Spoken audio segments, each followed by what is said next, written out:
Court is now in session. Please be seated. Good morning, Your Honor. May I proceed? Yes, please. Your Honor, before the court today, we have the matter of Commonwealth versus Lindsay Clancy. Ms. Clancy is present. She is represented by Attorney Kevin Reddington. The Commonwealth is represented by Assistant District Attorney Jennifer Sprague and Assistant District Attorney Shannon Buckingham.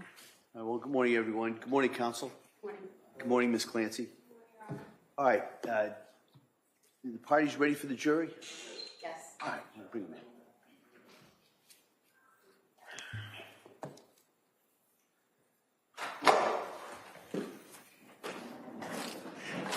Court, all rise. Jurors enter.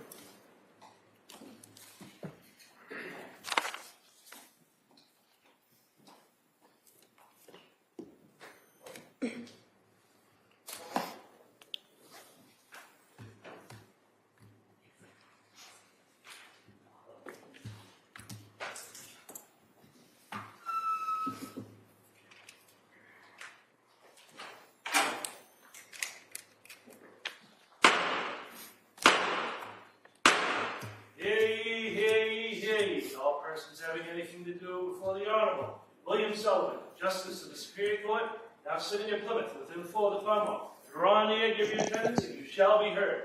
God save the Commonwealth of Massachusetts. This court is now in session. Please be seated.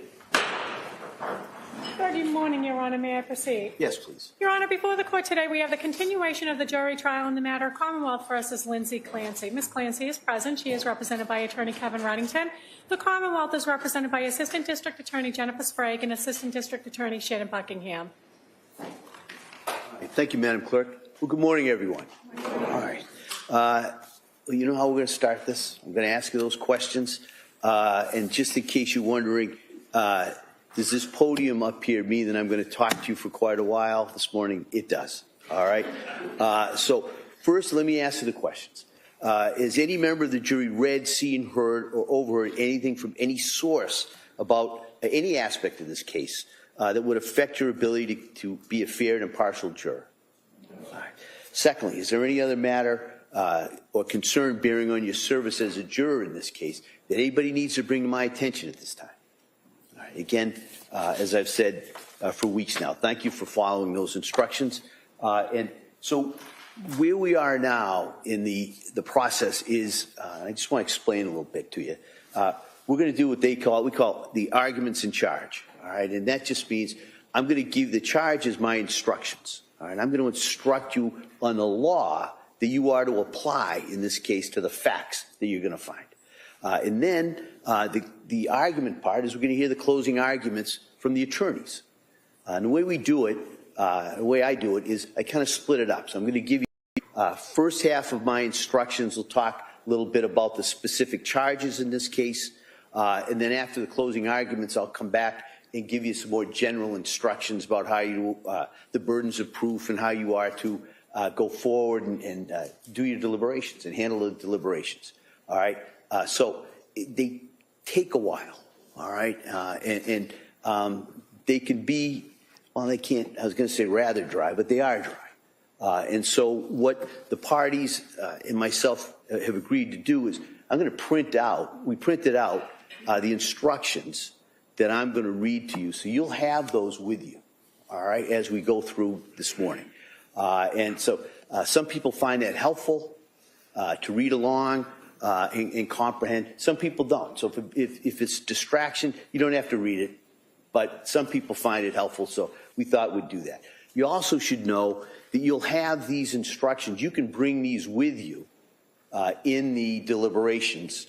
So you'll have this whole outline of what the law is so that you are to apply. All right? So at this point, if we could hand out the copies of the instructions. Oh, you already have those? Oh, geez. I forget how efficient our court officers here are. So what I'm going to do is I'm going to start the instructions now. All right? Now, so my instructions on the law are going to be delivered to you in two phases.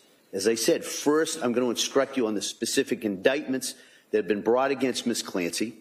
After I conclude my instructions regarding the charges, the Assistant District Attorney, Ms. Sprague, and Attorney Reddington will each deliver their closing argument. Remember, the arguments of counsel are not themselves evidence. They're provided to assist you in organizing and understanding the evidence that's been presented during the trial and the conclusions that each party would like you to draw from that evidence. At the conclusion of the attorney's closing arguments, I'll give you the second part of my jury instructions. And in that phase, I will go over a number of very important principles that will guide your overall evaluation of the evidence, your deliberations, and your eventual verdicts. The instructions are to be taken and considered in whole. All right, so the first and second part are equally important. So you to consider all of my instructions as a whole. You'll notice, as I said, I'm reading these instructions to you. Excuse me. I apologize for doing that, but I have to give these instructions clearly and accurately. So as I said, to assist you in your deliberations, I provided you with written copies of these instructions. However, those written instructions are not a substitute for the oral instructions I'm giving now. So please listen carefully. All of my instructions are equally important. You're not to overemphasize one portion of these instructions or ignore other portions. These charges have specific factual elements that the Commonwealth must establish beyond a reasonable doubt, and I'll review those elements with you in detail at this time. Now remember that the law presumes the defendant to be innocent of the charges against her. This presumption of innocence is a rule of law that compels you to find the defendant not guilty unless and until the Commonwealth produces evidence from whatever source that proves that the defendant is guilty beyond a reasonable doubt. So now I want to go into the instructions that are specific to this case. First, I'm going to have a drink of water. Thank you. Now, in this case, Ms. Clancy is charged with 3 counts of murder. I want to talk first about the issue of criminal responsibility. All right. Now, to prove the defendant guilty of any crime, the Commonwealth must first prove beyond a reasonable doubt that the defendant was criminally responsible at the time the alleged crime was committed. The Commonwealth bears the burden of proving beyond a reasonable doubt that the defendant committed the crime with which she is charged, and also that the defendant is criminally responsible for her conduct. The defendant has no burden to prove a lack of criminal responsibility. Criminal responsibility is a legal term. A person is not criminally responsible for her conduct if she has a mental disease or defect, and as a result of that mental disease or defect, she lacks the substantial capacity either to appreciate the criminality or wrongfulness of her conduct or to conform her conduct to the requirements of the law. The phrase mental disease or defect is a legal term, not a medical term. It need not fit into a formal medical diagnosis. The phrase mental disease or defect does not include any abnormality characterized only by repeated criminal conduct. It is for you to determine, in light of all the evidence, whether the defendant had a mental disease or defect. If the Commonwealth has proved to you beyond a reasonable doubt that the defendant was not suffering from a mental disease or defect at the time of the killing, the Commonwealth has satisfied its burden of proving that the defendant was criminally responsible. If the Commonwealth has not proved to you beyond a reasonable doubt that the defendant was not suffering from a mental disease or defect at the time of the killing, then you must consider whether, as a result of a mental disease or defect, the defendant lacked the substantial capacity either to appreciate the criminality or wrongfulness of her conduct or to conform her conduct to the requirements of the law. To establish that the defendant had the substantial capacity to conform her conduct to the requirements of the law, the Commonwealth must prove beyond a reasonable doubt that any mental disease or defect that may have existed did not deprive the defendant of her ability to behave as the law requires, that is, to obey the law. The word appreciate means to understand rather than merely to know. Criminality means the legal significance of conduct. Wrongfulness means the moral significance. The Commonwealth must prove that the defendant knew and understood that her conduct was illegal or that it was wrong. it's not enough for the Commonwealth to show that the defendant merely knew or was intellectually aware that her conduct was illegal or wrong. Rather, the Commonwealth must prove beyond a reasonable doubt that a mental disease or defect did not deprive the defendant of a meaningful understanding of the legal or moral significance of her conduct. The defendant must have been able to realize in some meaningful way that her conduct was illegal or wrong. In considering whether the Commonwealth has met its burden of proof, you may consider all the evidence that's been presented at this trial. You may consider the facts underlying the crime and evidence of the defendant's actions before and after the crime. You may consider the opinions of any experts who testified and give those opinions whatever weight you think they deserve. Now, in a moment, I'll instruct you on the elements of the offense that the Commonwealth alleges that the defendant has committed. Remember that the Commonwealth must prove to you beyond a reasonable doubt that the defendant was criminally responsible at the time that the crime was committed. That is, that the defendant did not lack criminal responsibility at that time. Therefore, it is the Commonwealth's burden to prove at least one of the following beyond a reasonable doubt. One, that at the time of the alleged crime, the defendant did not suffer from a mental disease or defect. Or two, that if the defendant did suffer from a mental disease or defect, she nonetheless retained the substantial capacity to appreciate the wrongfulness or criminality of her conduct and to conform her conduct to the requirements of the law. Now, as I previously instructed you, your decision should be based solely on the evidence and the law of this case. If a defendant is found not guilty by reason of lack of criminal responsibility, the district attorney or another appropriate authority may, and generally does, petition the court to commit the defendant to a mental health facility or to Bridgewater State Hospital. If the court concludes that the defendant is mentally ill and that her discharge would create a substantial likelihood of serious harm to herself or others, then the court will grant the petition and commit the defendant to a proper mental health facility or to Bridgewater State Hospital. Periodically, the court reviews the order of commitment. If the defendant is still suffering from mental disease or defect and is still dangerous, then the court will order the defendant to continue to be committed to the mental health facility or to Bridgewater State Hospital. There is no limit to the number of such renewed orders of commitment as long as the defendant continues to be mentally ill and dangerous. If these conditions do continue, the defendant may remain committed for the duration of her life.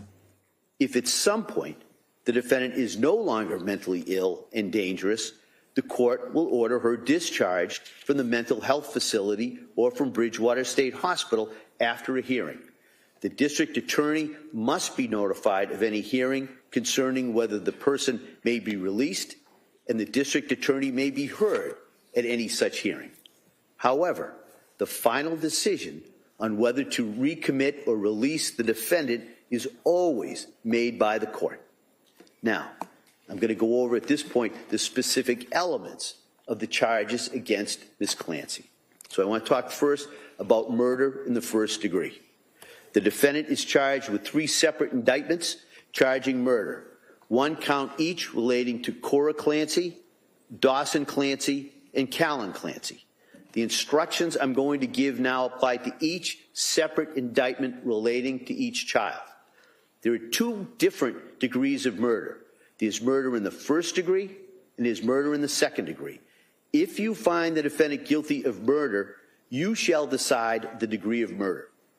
The Commonwealth alleges that the defendant committed murder in the first degree on the following theories.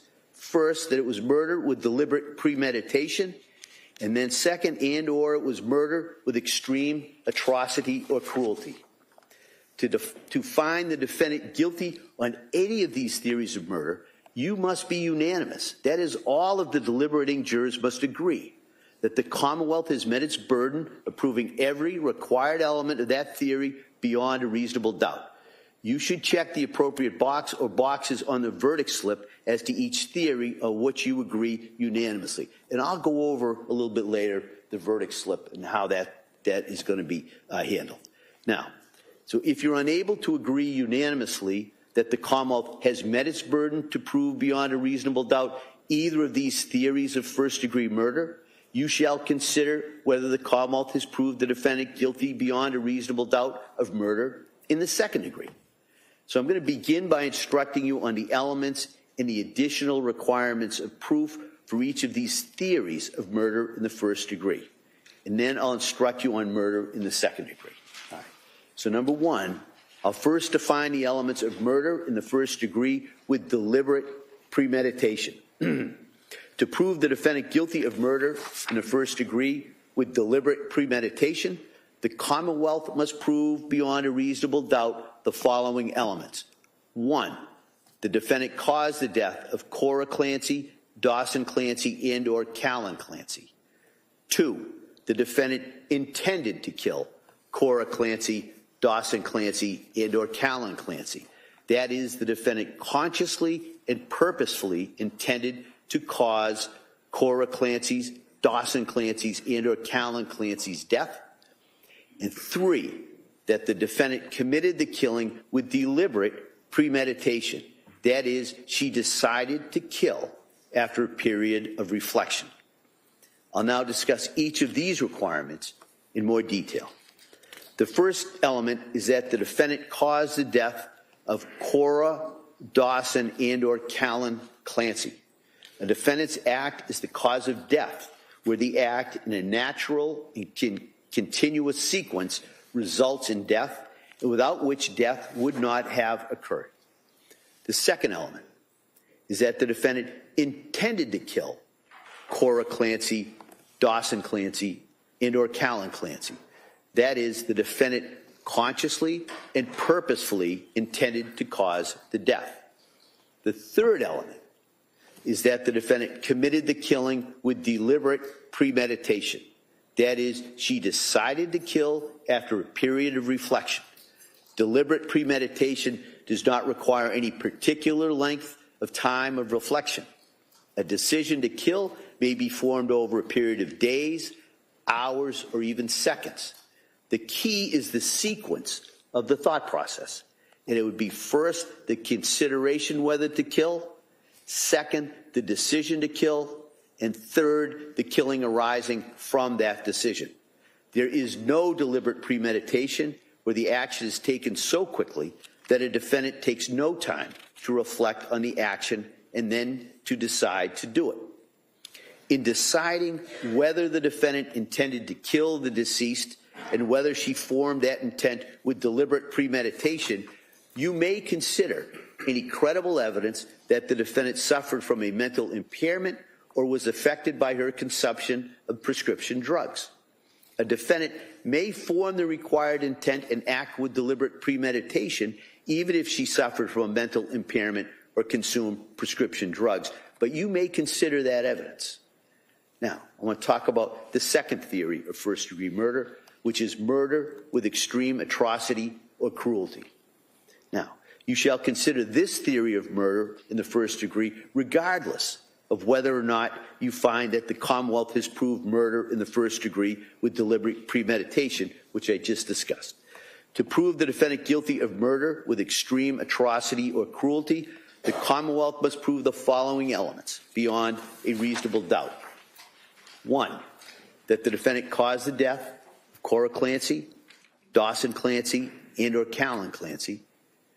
Second element, the defendant either A, intended to kill Cora, Dawson, and or Callan Clancy, B, she intended to cause grievous bodily harm to Cora, Dawson, and or Callan Clancy, or C, intended to do an act which in the circumstances known to the defendant, a reasonable person would have known created a plain and strong likelihood that death would result. The third element was that the killing was committed with extreme atrocity and cruelty. Extreme atrocity or cruelty, I'm sorry. I'll now discuss each of these requirements in more detail. The first element to this theory is that the defendant caused the death of Cora Clancy, Dawson Clancy, and/or Callan Clancy. A defendant's act is the cause of death where the act is a natural and continuous sequence, results in death without which death would not have occurred. The second element is about the defendant's intent, which the Commonwealth must prove in at least one of three ways.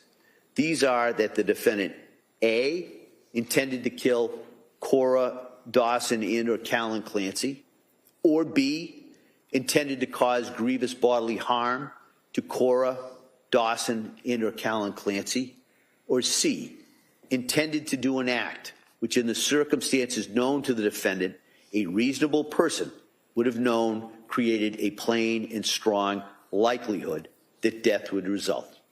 As you can see, to this intent element, the Commonwealth satisfies its burden if it proves the defendant's intent beyond a reasonable doubt in any one of those three ways. The first way of proving intent, that the defendant intended to kill, is the same as the second element of murder in the first degree with deliberate premeditation, which I discussed a few minutes ago.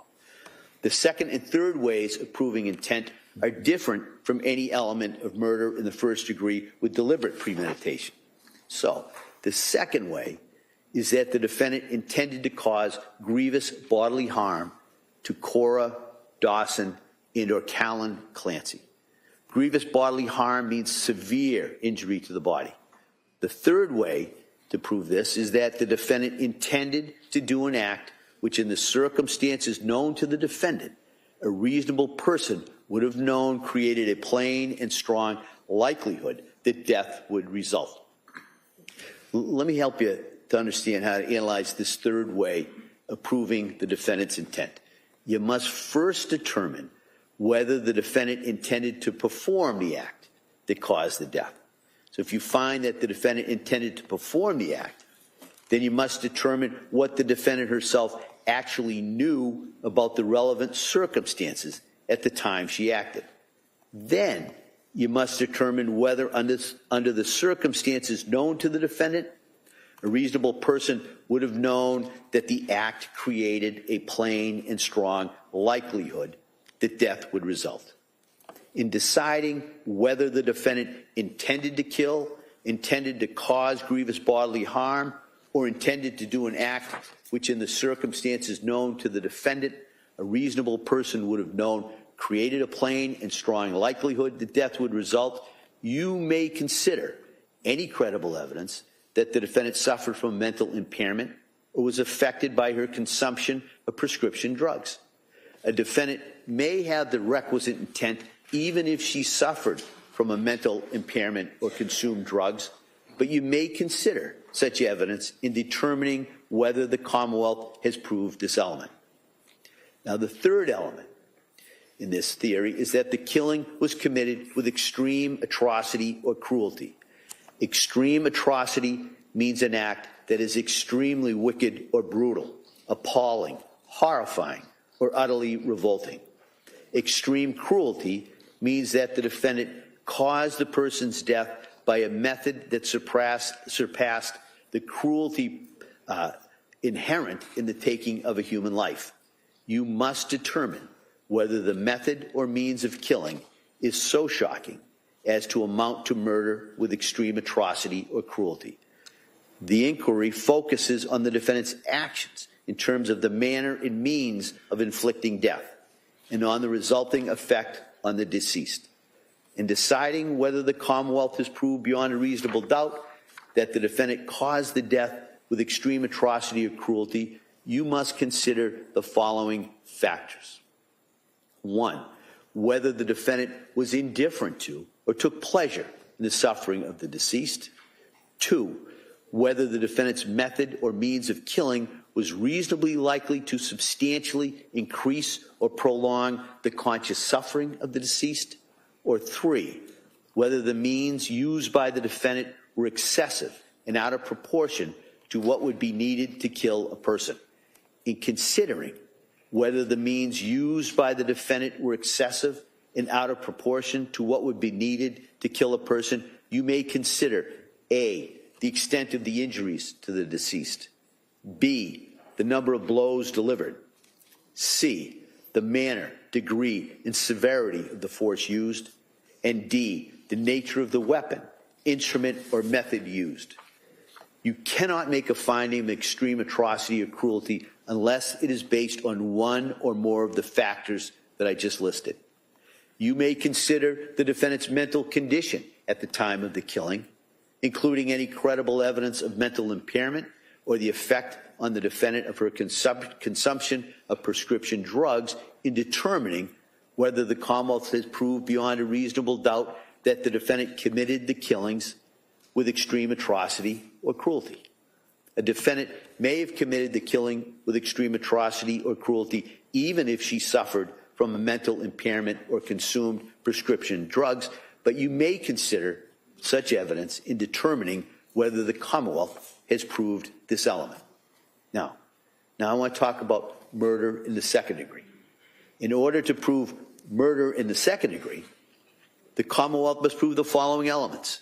1, that the defendant caused the death of Cora Clancy, Dawson Clancy, and or Callan Clancy.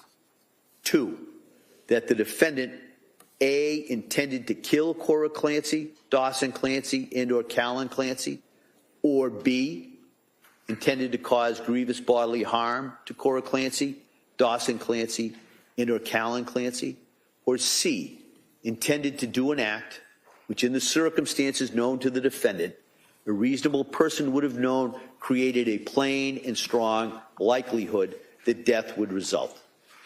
The requirements of proof for murder in the second degree are the same as for murder in the first degree with extreme atrocity or cruelty, but without the element that the killing was committed with extreme atrocity. All right. And I discussed those elements earlier when I discussed the charge or the theory of first-degree murder committed with extreme atrocity or cruelty. So they're listed in that other section. All right. Now, I want to talk about manslaughter. If you find that the Commonwealth has not proven the charges of first-degree or second-degree murder, you shall consider the lesser offense of manslaughter. Now, manslaughter is an unlawful killing unintentionally caused by wanton or reckless conduct. Wanton or reckless conduct is intentional conduct that creates a high degree of likelihood that substantial harm will result to another person. An omission or failure to act may constitute wanton or reckless conduct only where the defendant has a duty to act. To prove that the defendant is guilty of manslaughter because of wanton or reckless conduct, the Commonwealth must prove the following elements beyond a reasonable doubt. 1, that the defendant caused the death of Cora, Dawson, and or Callan Clancy. 2, that the defendant intended the conduct that caused the death of Cora, Dawson, and or Callan Clancy. And 3, that the defendant's conduct was wanton or reckless. I'll now discuss each element in more detail. The first element is that the defendant caused the death of Cora, Dawson, and or Callan Clancy. As I've said before, the defendant's act is the cause of death, where the act in a natural and continuous sequence results in death, and without which death would not have occurred. The second element is that the defendant intended the conduct that caused the death. The Commonwealth is not required to prove that the defendant intended to cause the death. And the third element is that the defendant's conduct was wanton or reckless. Wanton or reckless conduct is conduct that creates a high degree of likelihood that substantial harm will result to another. It is conduct involving a grave risk of harm to another that a person undertakes with indifference to or disregard the consequences of such conduct. If the defendant realized the grave risk created by her conduct, her subsequent act amounts to wanton or reckless conduct, whether or not a reasonable person would have realized the risk of grave danger. Even if the defendant did not realize the grave risk of harm to another, however, the act constitutes wanton or reckless conduct if a reasonable person, knowing what the defendant knew, would have realized that the act posed a risk of grave danger to another. It is not enough for the Commonwealth to prove the defendant acted negligently, that is, in a manner that reasonably careful persons would not have acted. the Commonwealth must prove that the defendant's actions went beyond negligence and amounted to wanton or reckless conduct, as I've defined that term. So in deciding whether the defendant knew or should have known her conduct created a high degree of likelihood that substantial harm would result to another, you may consider any credible evidence that the defendant suffered from a mental impairment or was affected by her consumption of prescription drugs.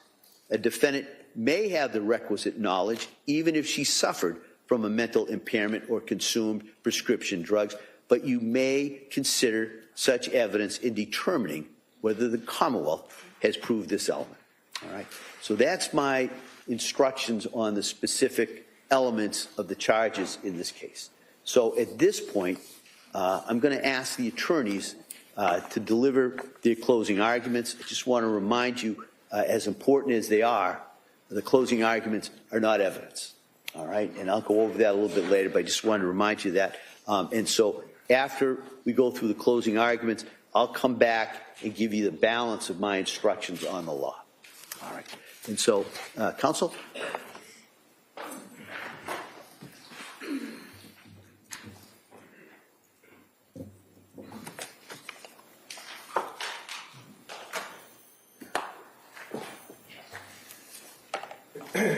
There's about 5 weeks ago that we met like this, and I indicated to you that thank you for incredible service. That, all of us mean that sincerely. You took literally more than a month out of your lives and sat here attentively, incredible, through some of the toughest, most gut-wrenching things that any person can be subjected to. And I indicated that, sadly, jurors carry this trauma with them for years. And the service that you have performed, I have never seen before. You have listened to evidence. You have been fair. You have been objective. You've listened to the judge's instructions, and you've carried them into your heart, consistent with your oath, which is a very, very solemn oath. Passed between government and Lindsay, who has placed herself on her country, which country you are, as a jury of her peers. When you consider what's at stake here in the sense of what we've been dealing with, Cora, Dawson, Kelly.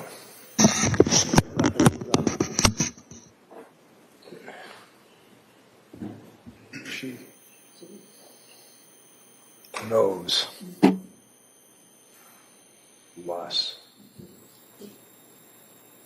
And that's why we think of Cora, Dawson, Kelly. For a minute.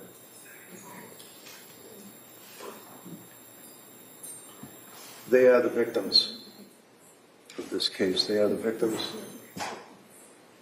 of the horrible, horrific act that has been laid at your feet as jurors to decide whether or not Lindsay is guilty. Beyond a reasonable doubt, as His Honor instructed you and will instruct you, what that means, that standard of proof that we as citizens in this country are so blessed to have, proof beyond a reasonable doubt before the government charges any citizen with a crime. I don't care how many cops you have in here, how many DAs are sitting here, how many people are sitting in the front row, and they're all going to sit there and be proud of this prosecution. I told you in the opening statement that this is a prosecution that has ripped the soul out of this girl.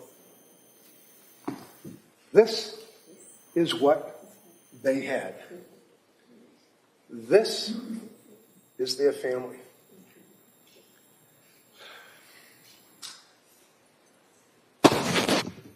How does this turn into this? How? Because of the damn medicine and the lousy medical care that she got. You can troop as many paid experts as you want to come in here and tell the jury, oh, well, she didn't say that she heard voices inside her head. She said she heard voices from outside her head. She said she was making chicken McNuggets. There was a bowl on the sofa. She wasn't making chicken McNuggets. She said something. As I think and I muse and I try real hard to tell you what my opinion is, that this woman was acting in her right mind when these children were killed. So, when you consider the evidence in this case, you consider the person who is in front of you, who is the defendant, as the government refers to her, and as His Honor will than likely tell you, even though a person is a defendant in our system of justice, you don't have to defend against anything. The government has the burden of proof. When the DA decides to charge someone with a crime, he has the burden of proof.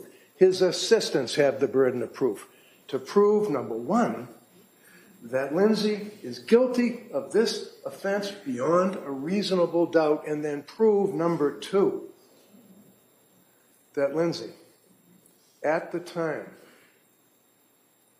killed her children, was not suffering from a mental disease or defect that caused her to have a lack of substantial capacity to appreciate, to know, to realize that what was being done while she was in a psychosis. But we'll laugh about that. It's just another woman. I guess it's just going to make an excuse. She's depressed. GAD, general anxiety. Give her a couple of pills, she'll be all right. You know from looking at the objective evidence in this case, this young lady, believe me, I don't have many clients like that. This young lady did nothing wrong in her life. She was a nurse, a daughter, a wife, and a darn good mother. You can see from the objective evidence, you can see, and you'll have all the exhibits for you to look at, and you can see by looking at these photographs, which you will have in the jury room. You can see the Facebook postings. You can see what she indicates about, for example, I just randomly grabbed this one, a son, my prince, that they would have you think she killed him first, cruelly, because she didn't like him. That is repulsive. So she's living real life with Pat, her kids, having a great time that summer. Life is good. She had to go back to work. In an opening statement, I told you, I said, watch the evidence. Watch the manipulation. Because that's what this case was built upon originally, and how it developed as the case progressed until it's in front of you. And how does that happen? Well, in the very beginning, going all the way back to when the first 911 call that you had to suffer through was made, you could hear in the voice, Pat Clancy, the horror, what he had obviously experienced. You can see from the evidence that's before you the injuries that she suffered.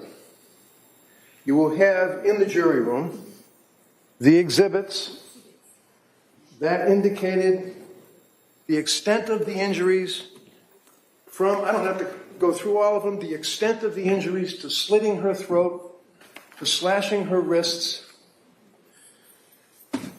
throwing herself out a window, blood all over the bedroom floor, window open, screen slashed. Oh no, the screen wasn't slashed, my bad.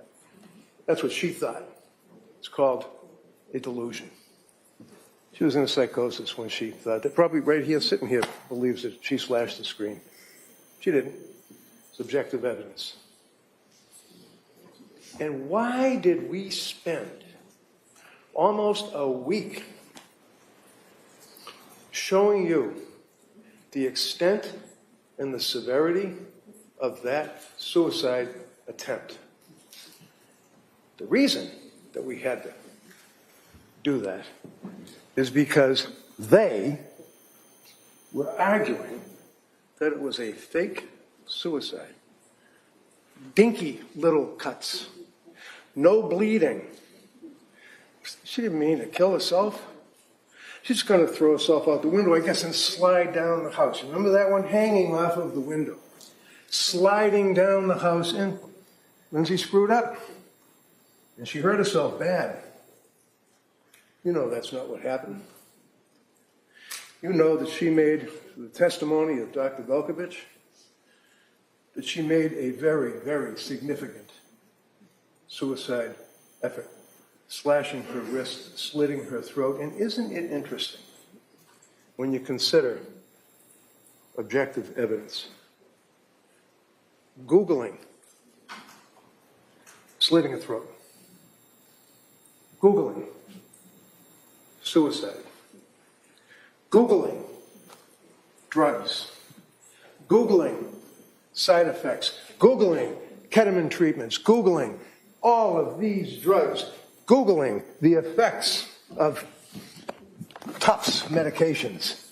Lorazepam, sertraline, hydroxyzine, lorazepam, buspirone, trazodone, fluoxetine, zolpidem, myrtazine, clonazepam, quetiapine, diazepam, quetiapine. It goes on and on and on and on and on. You have the chat, you have the descriptions to see. And obviously, she wasn't consuming all of these at the same time, because one thing this kid did was try to do what she was supposed to do. She took the drugs as she was told to take them. She was religious in her obligations to take care of her health. She went to Dr. Tufts when she was a young lady living in her house with her husband and her babies, respected nurse,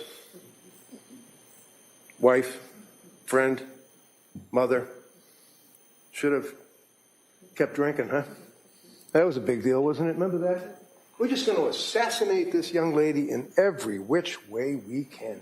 Remember that evidence? I was concerned. She was drinking 5 drinks a day. She was worried about, you heard the evidence. The evidence up to 2019. What are they talking about? She wasn't drinking while she had her kids. She wasn't drinking while she's breastfeeding. She would have a couple of beers with her friends. That's bad. We put that over in the bad pile.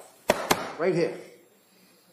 We spent all that time showing through Dr. Lapasada's testimony that this was a legitimate, dreadful, horrific suicide attempt. You think about this beautiful young girl throwing herself out a window. That's a quarter. I don't know if you ever played pool. I challenge you to tell this jury why we spent a week showing that she committed, your witnesses. Counsel, address the jury, please. Said, their witnesses, serious suicide attempt. Remember that? Tried to kill herself. So now they'll back off on that, and they'll agree. A serious suicide attempt. That's why I say, watch the evidence. Watch the manipulation. Remember the argument with the bands. She took the bands out of the bag, put the gloves on. Talks to Dr. Laposada on the Zoom. Slams the bands down out of the paper bag. Does the movement of the bands and yells at Laposada and says, wrapped. They were just wrapped. They weren't knotted because you gotta get Lindsay tightening the band, right? You gotta hold it. You gotta hold it for a minute. You gotta hold it for 2 minutes, 3 minutes, 4 minutes. That's why she needed the bands not knotted. And then she said, it's like this. And they sprang open. Remember that? Dr. Laposada said, yeah, I saw what you did. And she walked away like if the glove won't fit moment. Quarter number 2. What did Patrick Clancy testify to? You heard his testimony. He indicated clearly, unequivocally, they were knotted around the necks of those children, to the point where he had to struggle. And it's your memory, not mine. If I say something you don't recall, forget it. It's what you remember the evidence to be. But clearly, I would suggest, he struggled to get it off of Dawson's over his head. And a police officer saw through the window. This is horrific stuff. But it's objective. And it shows the manipulation. This government, this prosecution is a mess. They would take their evidence and argue to you that she did not tie a knot and walk away, because as Dr. Laposada said, you're talking about 4 or 5 seconds, so somebody passes out. No, they got to have the 4 minutes, and that's not what the evidence shows, is it? So, as we move on, Lindsay's in the hospital. And this whole thing about conversations, and she's talking to people, and the kids are in the basement. Her throat was crushed. You heard the 911 tape. You draw the inference, whether or not there's a conversation about where the children are. I tried to kill myself, the kids are in the basement, all that. You determine whether or not that was something that could be discerned. And the police investigation, because as His Honor indicates, there are two things here. Number one, proof beyond a reasonable doubt that she's guilty, and number two, proof beyond a reasonable doubt that she was not suffering from a disease or defect, as His Honor instructed you at the time of these killings. Those are the two things they have to prove. And when the police charge somebody with a criminal offense, they have an obligation to investigate. At the end of the day, when you're talking about, well, we've got the charges are before the court, you can sit there in the court, you can feel proud of yourself. Did you do a good investigation? Do you even know what this, you'll see the photograph of the cup and the powder. What is it? They don't even analyze it. Did they take pictures? Did they analyze? Did they test the blood? Lousy investigation of this. Well, that's okay, because she was guilty, and they put her in the hospital, and she's the evil woman that killed the 3 innocent kids. And they're going to stand there while she's chained to the bed, paralyzed. You heard testimony from Dr. Zeisel. They weren't little fluffy cuffs that were securing her to the bed. They were handcuffs, not the medical treatment. Medical treatment would be, like restraints, so you don't do whatever, pull lines out and things. We're talking about when the big men were in there with their guns and their badges, and they're sitting outside the door, and they're going to make sure that Lindsay Clancy, paralyzed, chained to the bed, doesn't get up and run away from the hospital, I guess. And they just have to suffer their way through. I guess I worked 8 hours. I had another shift I had to work that night. This is the treatment. And what's important about that is what kind of treatment did this young lady get from the healthcare providers. Remember Meg Collins? She came in this court, Meg, you might remember.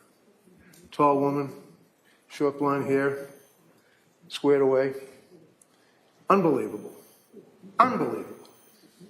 She was not only a nurse taking care of her in the hospital, she advocated for her. She stood up for her patient. She protected her. During the pandemic, you know that Meg Collins was in that emergency room when half of us were hiding at home behind our computers, hoping that we're not going to die in a week, drinking our Chardonnay at 11 o'clock in the morning. Meg Collins was in a hospital, treating people and advocating for them. That's an example of what nursing is all about. Not having attitude, not treating somebody like they're to be disdained. And what's even worse, she comes out of a coma. She is intubated. She has had major, major surgery of her broken, crushed spine, vertebrae, rib, thyroid. Massive, massive, not my words, medical records, massive testimony, blood transfusion for the blood loss. And when someone, you've heard evidence, comes out of surgery, they are delusional. You've had anesthesia. You've had think about having your tooth pulled. Think about the trauma that somebody has when they're in a hospital bed laying there, paralyzed, unable to feel the lower half of their body, but able to feel with the meds and the pain medication and everything else, the damage to the spine. And then the hospital has a meeting. Remember the other doctor, I think it was Dr. Shah, the Indian woman? Wicked impressive. She was amazing. She had the facts. She was able to tell you exactly what she observed. She was able to tell you what they were doing to treat Lindsay. She treated her like a human being. She was a damn good doctor. Came in here and told you all of her observations about her and told you one of the things that ultimately that they were concerned about is they had to have this big confabulation about, we're going to take her off the, the healthcare process. They had to have lawyers. They had to have people there. They had to have her signing documents. They had to determine whether or not she was going to be signing something to have her parents take over because Pat was not going to be responsible for her care. Lawyers, cops, handcuffs. Do I need a lawyer? Write that down. Where are you? You're out there somewhere. Write that down. Boy, she wanted a lawyer. That's a bad thing. Must be guilty. Let's put that in the guilty pile. That's why she said that, in a delirious state, dealing with all of these people about that issue. But what's even more nefarious, as you think about it, as I said, your eye on the ball because of the manipulation. Paul Zeisel, big deal. I'm friends with the guy. You heard evidence that I called him. I was with Pat a night or two after this incident in the bedroom with all the blood. I was with Pat taking evidence that the police didn't even see in their thorough investigation. And I was able, as you know now, certainly, to grab this. Why wouldn't the police have grabbed this? They're all empty. You can see when they were prescribed. You can see what they are. You can see what she took. You read the testimony. It's tough to take a handful of pills. Remember the guy saying that yesterday? Tough to take a handful of pills. Well, no. They were crushed. Oh, shit, they were crushed. Okay. Where's the residue? Where's the crusher? Where's anything? Doesn't matter. Doesn't matter. Great investigation, guys. So you have a situation where they leave this behind.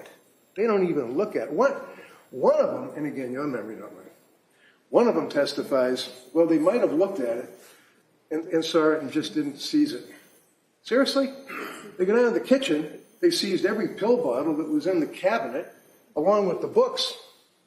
And speaking of books, one of the things that they found, smoking gun. Good moms have scary thoughts. Hallelujah. Put that in the guilty pile. We're going to put this in a plastic bag. We're going to show it to a jury so they know that this young lady had scary thoughts. Turns out that Jolata gave it to her. So you have this evidence. You have evidence of sleep aids. You have evidence in the bag. Because obviously this stuff was just thrown in there. It wasn't in a bag when I saw it inside this thing here, and we seized it. And we held it for 3.5 years. Anybody care about it? No. You had evidence that police knew that I had it. They could have it, they could look at it, they could analyze it, do whatever they wanted. They didn't have to. This here, you heard evidence. This is a little wish jar that they bought on their honeymoon in Hawaii many years prior to even having kids. And when you look inside it, you see that there's all sorts of little folded up pieces of paper. Some of them are dated, some of them aren't. They go all the way back to 2017, 2018, 20.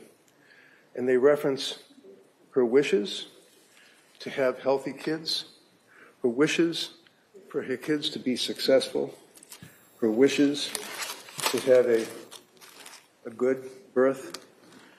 Second time around, hoping for a good birth, worrying about the child with the, what do you call it, I forget, where they rub the thing like.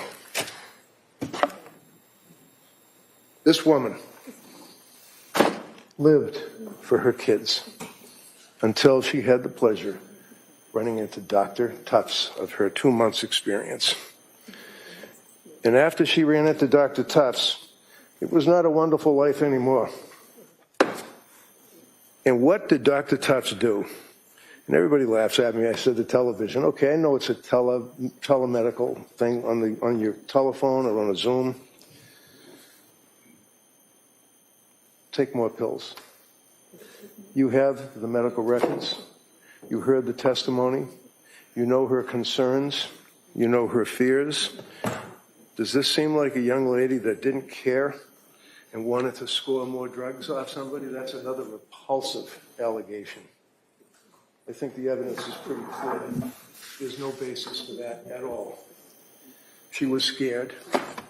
September into October of 22, young, vibrant, hardworking, you've heard all this, not my words, witnesses' words, holding goals for herself. Hardworking nurse, hardworking mother, would take the kids to the Kingsbury Club. That's another thing. Sounds pretty snooty, doesn't it? Oh, they're at the Kingsbury Club. It's a swimming pool and a place where you can exercise. Watch the manipulation. Because now you've got a situation where you've got manipulation with the Kingsbury Club, you've got manipulation with these other items here, and you've also got manipulation of Paul Zeisel told Lindsay what to say. Say that you're hearing voices. Think about how ugly that is. Because you know, beyond a reasonable doubt, even though we don't have any proof, we have no burden. You heard from Sheila. Remember Sheila, the woman that's the reverend or whatever, she's the chaplain at the Brigham and Women's Hospital. She didn't know Lindsay from anybody that night when she came in all broken up. And she told you that she continued. She was there when Lindsay came out of, was extubated. She was there when Lindsay was going through her treatments. She was there for 8 days before Paul Zeisel even knew Lindsay existed. But they would be in here telling you that Lindsay saw the psychologist because the lawyer went and got the psychologist to go and speak to her. And then you have these guys here, the cops. They're having meetings, talking about it. They're talking about it. Must have been the shrink. Must have been the psychologist. Must have been Zeisel. He's the guy that told her what to say, and he did not. How can you ruin a man's reputation with the career that he has had and still has, thankfully, to put him in a position where he tells a broken young woman who is vilified by our society for killing her 3 children, that he goes in the hospital and tells her to say she heard voices. Disgusting. So now you know that she told Sheila first that she heard voices. Command hallucinations. She didn't say command hallucinations. I heard voices. It was a male voice. Told me. You had these other guys that came in. The government's rebuttal witnesses. Very, very impressive. Very, very impressive. The first 2. Mac, put him aside. You've got the other doctor as well. So Mac is, why he was freaked out when I asked him where he stayed. And the other guy looked at me like his eyes were bugging. Why did I ask where he stayed? Whatever. Point is, they don't see her for years. Years. And why?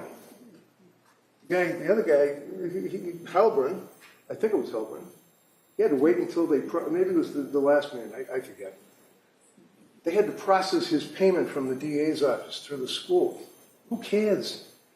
If you have an obligation to try and be objective, to try and even look as though you're competent and objective, why would you wait for so long? Why would you go with another guy? Why would you take this young lady and have her in a room and question her, one right after the other? Wouldn't you like to sit there and be questioned by Dr. Mack?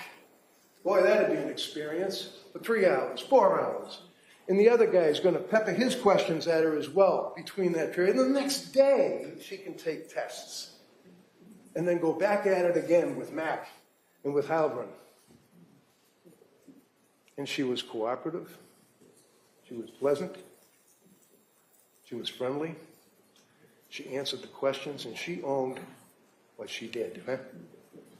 She never ran from anything. She's gone through evaluation after evaluation after evaluation, recorded.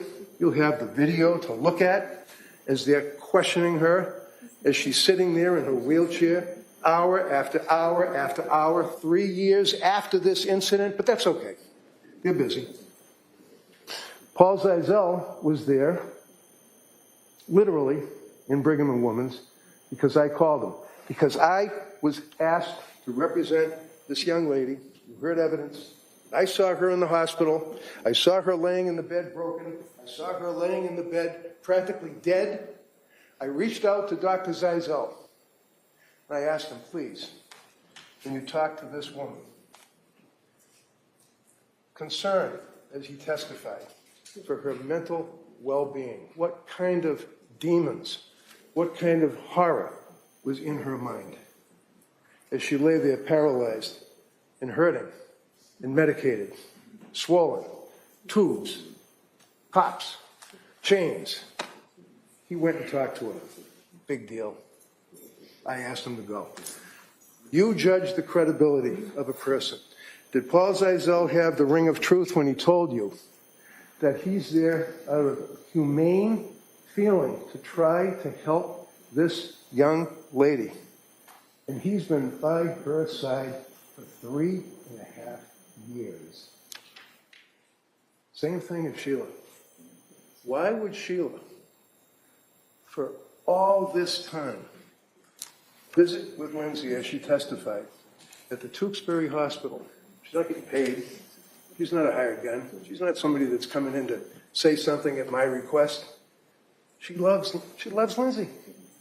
He's a good kid. He's a beautiful soul.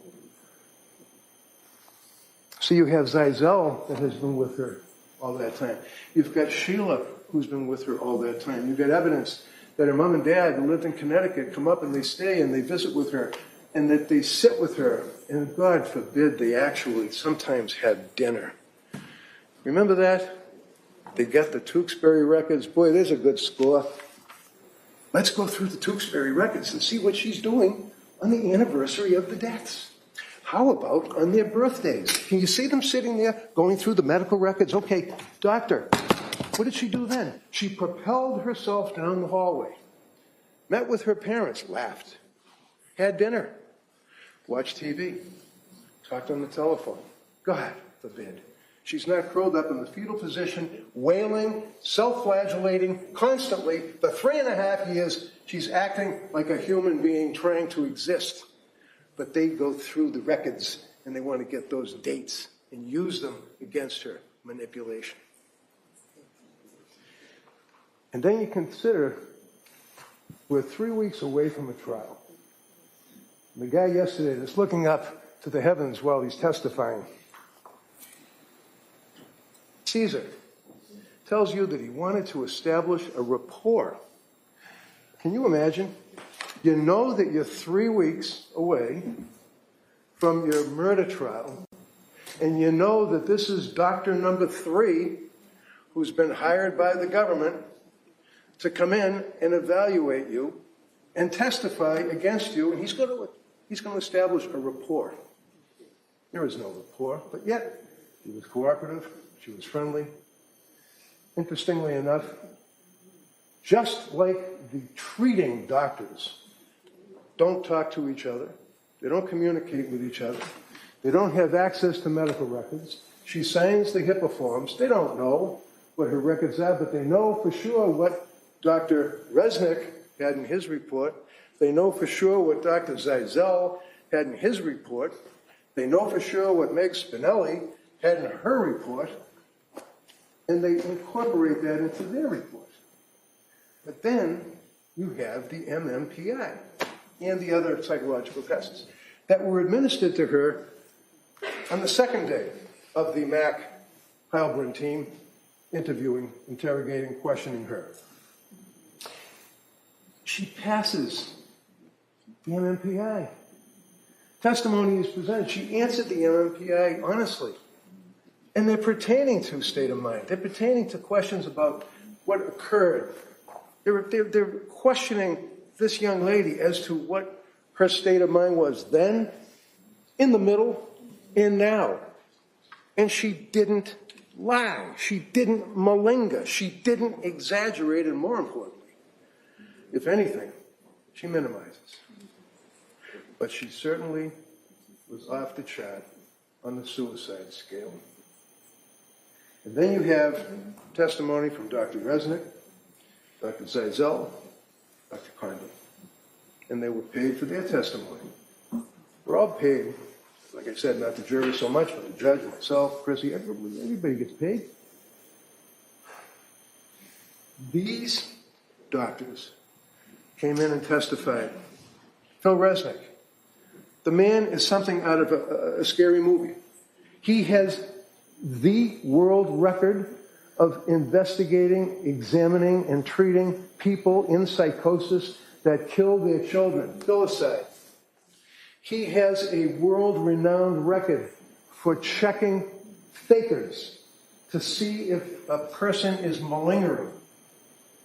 Their doctor agreed that his article on Voices is a leading article with research in the world. Their doctor agreed that he, Bill Resnick, is an expert on malingering. You heard him testify by Zoom because he had surgery. But he showed up by Zoom and testified that, again, 4 months after this incident, he met with Lindsay, he evaluated Lindsay, compared, looked at all the records, just like all the rest of them. Everyone says they looked at all the records, the police reports, grand jury minutes, everything else. He indicates clearly, in his opinion, that she was in a state of psychosis at the time of this death times 3. Has any of the government doctors rebutted that? One of them, Halbrand, said it's possible either way. That's not proof beyond a reasonable doubt. The other one, Mac, you can accept his testimony if you wish, but I suggest that you probably won't. And then you're left with the doctor yesterday who didn't even know. She didn't even know what killing during the course of the psychosis was, and when I was questioning him about it, he agreed, and I said, don't just agree with me. You're just agreeing with me because I said that? And he basically said, yeah. What kind of expert testimony is this? It's a mess. But the government uses them to try to rebut a man like Phil Resnick, who tells you that she was suffering from a horrific mental disease and defect at the time of the killing of her beautiful children. Why? The how? And the fact that under the law, as His Honor has given you, she's not criminally responsible. And the burden is on them, right here. Prove to you that at the time of the killing, as Dr. Resnick says, that she was suffering from a disease or defect. As Dr. Zeisel said, that she was suffering from a disease or defect. As Dr. Condi said, she was suffering from a disease or defect, and Condi took you down the road of all of these medications as a psychopharmacologist, as a doctor that specializes in prescription medications. And you got the evidence. So you're able to look at that and determine, see what the side effects are, what she was complaining of, and look at her records. I mean, they have really turned her inside out. I mean, they've got every single text, every single email, every single picture, everything that she did in college. Oh, that's another thing. She lied, according to the guy yesterday that testified. She lied to Pat about being on Prozac. They were dating for 3 months. She's living in Boston. She meets this kid. She thinks that she might like him, and they're dating. Oh, excuse me, before you go out with me, let me tell you that about a year ago when I was studying for my exams, because I'm nervous about talking in public, I got on Prozac. Seriously? That's what the government is arguing in this case. You're going to have this journal, which talks about her being, this is how controlling she was, manipulation. In the opening statement, you may recall that the district attorney said that she was a hard-charging, manipulating woman that was controlling, and everything in their life was controlled, and she ran it to the water, to the carrots, to the beets. You look in this book, and as you might recall, Ms. Rossi testified when asked, did you feel that she was being controlling of you? Because she says, for example, Monday, 10:24, Callan, put down for a nap. Hopefully we'll nap for 2 hours. If he wakes shortly, let him resettle himself. Bottle when he wakes up. Then it goes on and on. Make salad, romaine lettuce. He likes peppers, broccoli. Cut the sweet potatoes in chunks. Thank you, with the heart. Another good score. You look at her journals that she took. You'll see, as you go along, in the dates that she's recording in these journals, she's talking about the drugs that she was prescribed. And look at the first page. Look at how detailed. Dates, how she felt, 10 milligrams Prozac, and it goes on like that, goes on through November into December. December 9th, 10th, 11th. Horrible intrusive thoughts. Horrible thoughts in the AM. Horrible thoughts. Horrible thoughts. No motivation. And then finally, horrible thoughts, no motivation, deeply depressed. Then, that's around the time she went to Women and Infants Hospital, right? Looking for help. Look at this. As she runs into January, there's nothing other than little chicken scratches because her mind was gone. In January, as she's on these drugs and she's suffering from what you've heard is postpartum depression, that can lead to postpartum psychosis, and you have these men coming in here that don't even know psychosis from schizophrenia as experts, telling you that if a woman doesn't have these symptoms, like it's a disease, symptoms of postpartum depression within 4 weeks, that's it. Lights out. You're not a person that can be considered. You're not a real person for purposes of postpartum depression and or postpartum psychosis. Well, I suggest that he's wrong. I suggest the second guy's wrong and the third guy. Well, actually, I don't even know. It's your memory. If the gentleman, Mac, even knew, I think he said 4 weeks. It can go up to a year or longer. But we don't really know because you heard the evidence. There's no evidence. There's nothing in the DSM, but that's the Bible. God forbid you should go to Europe. You should look at the World Health Organization records. You should look at the way they treat pregnant women that have problems with their children. No, we're the most advanced country in the world. But we still have doctors that come into court on a murder trial and talk about 4-week cutoff on something that they don't even know exists. They've never treated it. They've never written about it. You have terrorism experts. You have an expert that comes in and talks about his focus and his interests, and it's about juveniles and drugs. And like I said, kids that like to drink and smoke weed. Those are the experts, quote unquote, to support their burden to prove beyond a reasonable doubt that Lindsay was not suffering from a disease or defect at the time she killed her children. You all remember this. October. This is not an evidence, it's marked for identification. It's too big, so. But basically it shows clearly and unequivocally the depths of despair that this young kid was in, trying to raise 3 kids, trying to be a wife, ready to go back to work. Did anyone say that she was just lazy or just didn't want to go back to work? Manipulation. They're arguing. She didn't want to go back to work. She didn't want to go back to work because she didn't want to leave her kids, especially Callan, because she loved her children. They were her life. Manipulation. And when you consider the journals, I don't know, you ever watched the movie there, The Shining, with Jack Nicholson? Remember the scene when he's sitting there in a state of complete psychosis, and he's writing a book and he's typing, and the wife finds the book and opens it up and looks at it and says, all work and no play makes Jack a dull boy. All work and no play makes Jack a dull boy. Repeated after repeated after repeated. And he says, do you like it?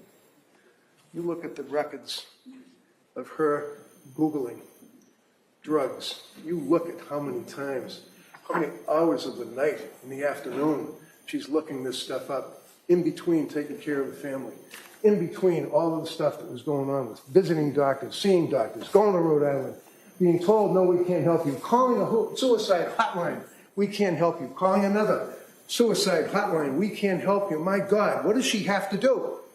She was reaching out for help, and she was not getting it. She turns herself in to McLean Hospital. You saw the doctor, nice woman. She's testifying. She didn't know. I suggest to you that she didn't know hardly anything, let alone psychosis involving a young lady like her going through what she was going through. The government bears the burden of proof beyond a reasonable doubt. They bring, for example, Ian Whiffen. The guy, you might remember him, was the guy that's, I guess he developed or helped develop Celebrate. What you got when you look at the records, you don't measure on an Apple Watch. Well, I shouldn't say Apple Watch because we know that they didn't have the Apple Watch, but on a cell phone. You don't measure going down the stairs. You measure stair climbing, right? That's what the testimony was. And there were 3 stairs that were climbed. Okay. The last record is 5:38. At 5:38 p.m., we went through that on cross. What happens to the phone? Don't know. It was on the bed. Was it dropped on the bed and it left there for 20 minutes? She could have been anywhere in the house during all that period of time, right? Right. You've got a compressed period of time that Patrick leaves to go to the restaurant to pick up the CV, and you heard the guy yesterday say, and then she sent him off to go to CVS. It's on the way. It's on the way. She didn't want him out of the house long. She was in distress. She wanted him home to help with the bathing, to help with the kids, to help putting them to bed. How long is he going to be gone? She Googles it. Is that something that is so nefarious? You'd think that that goes right along line with the book about good mothers having bad thoughts. My God, she actually Googled the time frame that Patrick would take to go to 3B and pick up the food and then leave and stop at CVS on the way. So I guess the government is suggesting she's not in a psychosis. So she's Googling Miralax because the doctor earlier that day told her that the baby Cora needed Miralax. Why would she do that? Because remember the government's opening when they told you she wasn't suffering from the psychosis. She was a woman that didn't want to live a life anymore, wasn't happy being a mother, didn't want to live that life. So she's going to kill her kids and hopefully throw herself out the window and not paralyze herself, and then she could run off into the sunset, I guess. That's what their theory was. Along with the fact it wasn't a real good suicide, it was fake. Well, now we know, don't we? The mess that this young lady was in her brain, my brain is being damaged. I will never be better. That's the evidence. That's the evidence that we have in this case. Burden of proof is on them to prove to you that at the time that she killed these 3 beautiful kids, that she just wanted to move on with her life. And I suggest to you, just as there's no chicken nugget residue, and then when you look at those photographs, there's a slice of a cucumber, there's a slice of a carrot, there's no chicken nuggets in that bowl. Patrick wouldn't know what the kids were eating. She was the one that would cook their dinner. She was in the refrigerator, but the guy yesterday is like, oh no. Patrick said that the child was eating the chicken McNuggets in the bowl. No, she was getting food out for the 2 kids, not the little baby, 2 kids for dinner. There's no evidence that she's lying. There's no evidence that she's malingering. And finally, you remember there was a big deal about whether or not the voices are within the head or whether or not they're outside of the head. Dr. Resnick's article with the largest research on voices malingering in the world indicates that 38% of almost 1,000 people that were examined report voices from inside their head. And it stops. You're going to buy that guy yesterday? He doesn't know what he's talking about. This young lady is not guilty of the killing of her children because she was suffering from a disease and defect, as His Honor instructed you. And they're not going to be able to prove otherwise. And it's their burden, not ours. Thank you.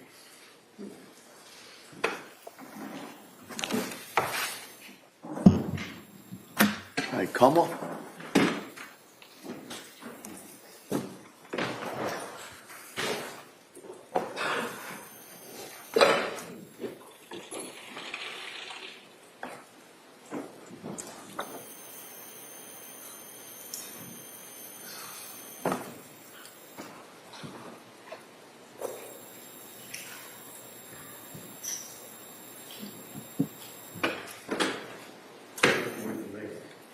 There's no dispute that Lindsay Clancy was suffering from mental illness and that she tried to kill herself.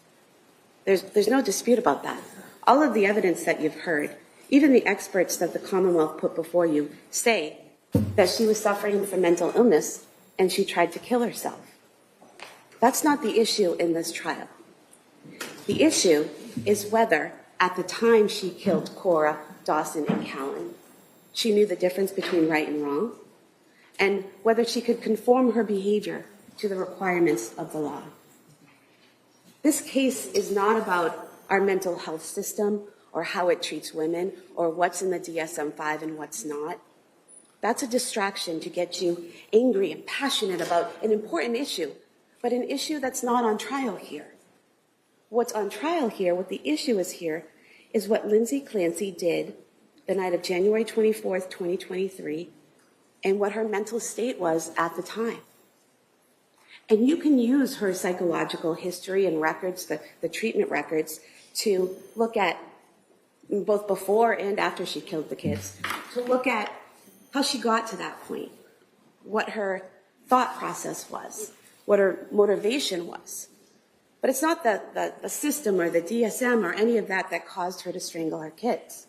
In fact, she had more access to treatment and care and support than a lot of people do.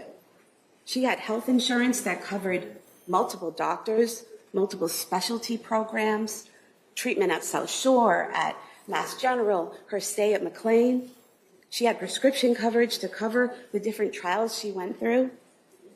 She had support at home. She had 18 weeks of maternity leave with the opportunity to extend that as much as she needed, which is excellent, which is what all women should have. But she had that. She had support from both sides of her family, hers and Patrick's. The two older kids, Cora and Dawson, were in preschool 3.5 days a week. And she had the nanny, Elaine, who helped with Callan 3 mornings a week. And she also helped her with housework and with food prep. This wasn't a woman suffering from a lack of care, a lack of resources. She had an abundance of help, an abundance of care. She had all of that and more. And, you know, this doesn't mean that she wasn't struggling, that she wasn't dealing with mental health issues. She was. She had depression. And whether that's from bipolar or major depressive disorder or postpartum depression, it all boils down to she was depressed, right? And she was trying to deal with that, trying to get help for that. But it wasn't the fault of the providers that she was struggling with this or that she wasn't getting better. They were doing the best they could. You have the records, you heard the testimony. They were doing the best they could with the information she provided them.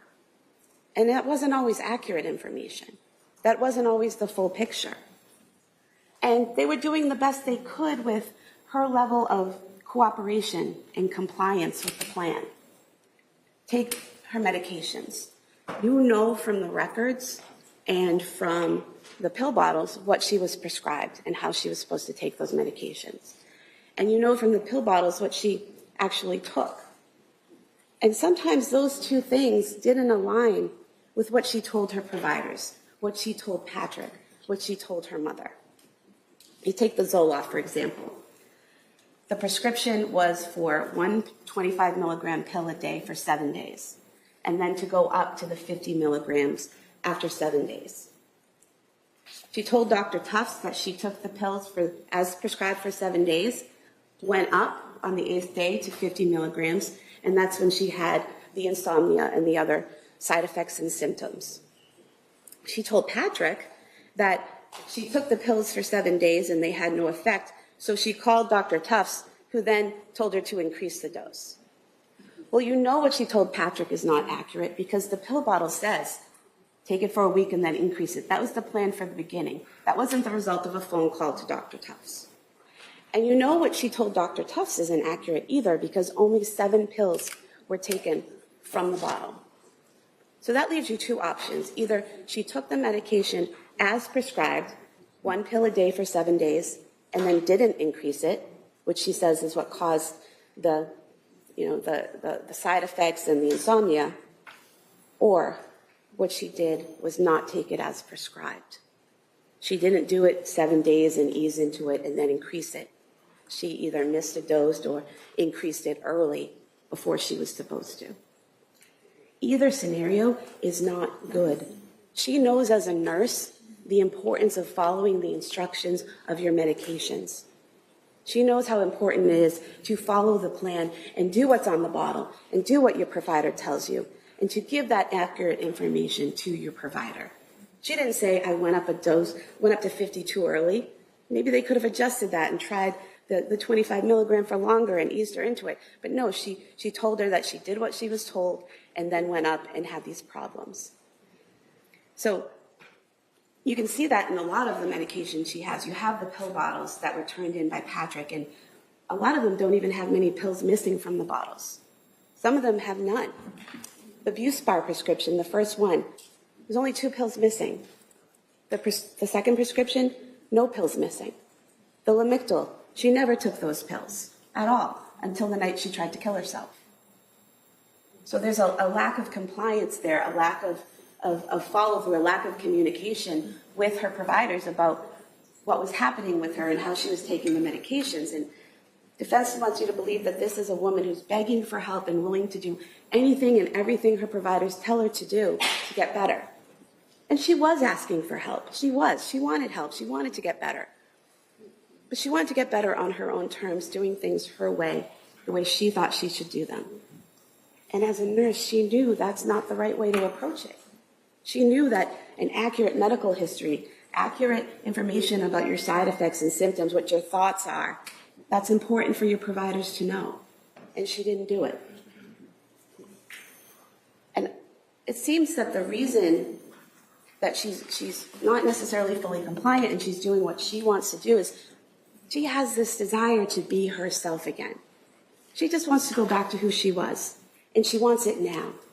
And she doesn't want any side effects. She just wants to be herself again and wants it now. And that's understandable. That's relatable, to want to get that magic pill that will fix you immediately and you can go back to being yourself. But she knew that's not how it worked. And you know that's what she was thinking, because in the searches on her phone, she's searching for things like, which antidepressant works the fastest? How fast does Wellbutrin work? And she's searching all of these different medications for the side effects and symptoms, some of them that she never even discusses with her doctors. And, again, it's relatable that she wants to get back to where she was, but she had discussions with her providers about how these medications work and that it takes time for them to get into your system and it takes time for them to work. She even texted her mother about that, about how she knew that she had to be patient, that it took weeks for the amitriptyline, for example, to get into her system and worked. And she knew all of this, and she couldn't be patient. She couldn't wait. She wanted faster. She even told Dr. Tufts, it's a note in the records, that she knew the problem was that she wasn't focusing on one provider and following one plan. She knew that going from doctor to doctor, practice to practice, South Shore to MGH, to different programs, not the best way to deal with the situation. She said it in her own words to Dr. Tufts. You need to stick with one provider and stick with one plan to see if it works. And she actually turned down help from at least 2 locations at various points. We talked a lot about the women and infants records. And, you don't have to believe what I say about them or the witnesses say about them or defense. You can look at the records themselves. Page 9, it says right there, Patrick was the one who said over-medication was the issue. Not the doctors there, not the people evaluating her. What they put was depression, RO, rule out adverse medication effects. That means they have to look into it to see if medication's a problem. But there's a difference between an adverse effect, a symptom, or a problem with a medication and being over-medicated, taking too much of a medication or taking too many at one time. There's a difference there. And women and infants never said she was over-medicated. What they also don't do is turn her away. It's not that she went there and they said, can't help you, go away. They told her, it's in the records, based on the onset of her symptoms, they weren't sure if it was postpartum or peripartum. They saw she had an issue. They wanted to help her. It says there, we offered her. They offered her 3 programs. They offered her the inpatient medical management program. They offered her a partial hospitalization program for general mental health. And they offered her an outpatient program. It shows they put a lot of thought into that, into offering her this care. When they gave her 3 separate options, considering she's a young mom, maybe she doesn't want to be away from home, but we'll give her the option of being in the hospital and getting her medications right. But we'll also give her the option of the partial hospitalization, where she can, be here during the day and go home to her kids in the evening. And then that third option of being an outpatient and being able to be at home with her kids and come in for appointments. It was very thoughtful of them. It was very well planned out to give her these 3 options. And it's kind of the exact opposite of just turning someone away and saying, go away, we can't help you. And her response, I'm going to talk to my provider about it for guidance. And she goes to Dr. Tufts. She sees Gelada at some point. You look at the records, she never discussed those options with them. She told them that women and infants turned her away and said she didn't qualify for the program. She didn't discuss those 3 programs that they offered her. So basically, they give her this offer of help, 3 different forms of help, and she says, no, doesn't want to do them, and doesn't discuss it with her provider. And also that first time she goes to Mass General, to the emergency room, they offer her a bed at McLean, and she turns it down. She wants help. No one's saying she doesn't want help, but she's making these decisions and doing these things that aren't helping her get help, that are turning away help, because she wants the help in a certain way, in a certain time frame. And, all during this time, between September and December of 2022, she's interacting with friends, with family, teachers, gym staff, the nanny, people at gymnastics, interacting with them in public spaces, in public ways, driving her kids around, all throughout that time, able to know the difference between right and wrong, able to conform her behavior to the law and to the requirements of society, and interacting with others and presenting herself as a functioning adult, a functioning mom. You know that she knew the difference between right and wrong during that time because she had those thoughts at the beginning of December of harming her kids. And she told Patrick and her mother about them. But who she didn't tell is important and very telling. She didn't tell a single provider, not Tufts, not Gelada, not Jennifer McAllister, not Dukes, no one at McLean, no one at MGH, no one at South Shore. Didn't tell any of them. And why? Because the police might take away her kids. That's a rational thought. That telling mandated reporters that you're having a thought of harming your kids, that they might be taken away for their safety, that's a rational thought. And it also shows she knew it was a bad thought, a wrong thought. Because you don't think someone's going to take your kids away because you're thinking something positive or neutral. It's because it's bad, it's because it's wrong, it's because it's against the law. So she knew that it was wrong. And she was able to conform her behavior to the law because she didn't tell those providers. She went in and met with them and talked about what she was experiencing and talked about her depression. And not only did she not tell them, she lied to them. They asked her, are you having thoughts of harming others? Do you have homicidal ideation? She told Tufts no. She told Gelada no. She told Dukes no. She told Goodhart no. Every day at McLean, she said no. At MGH, she said no. So not only is she hiding it, she's lying about it. She's controlling her behavior. She's controlling the presentation she presents to her providers.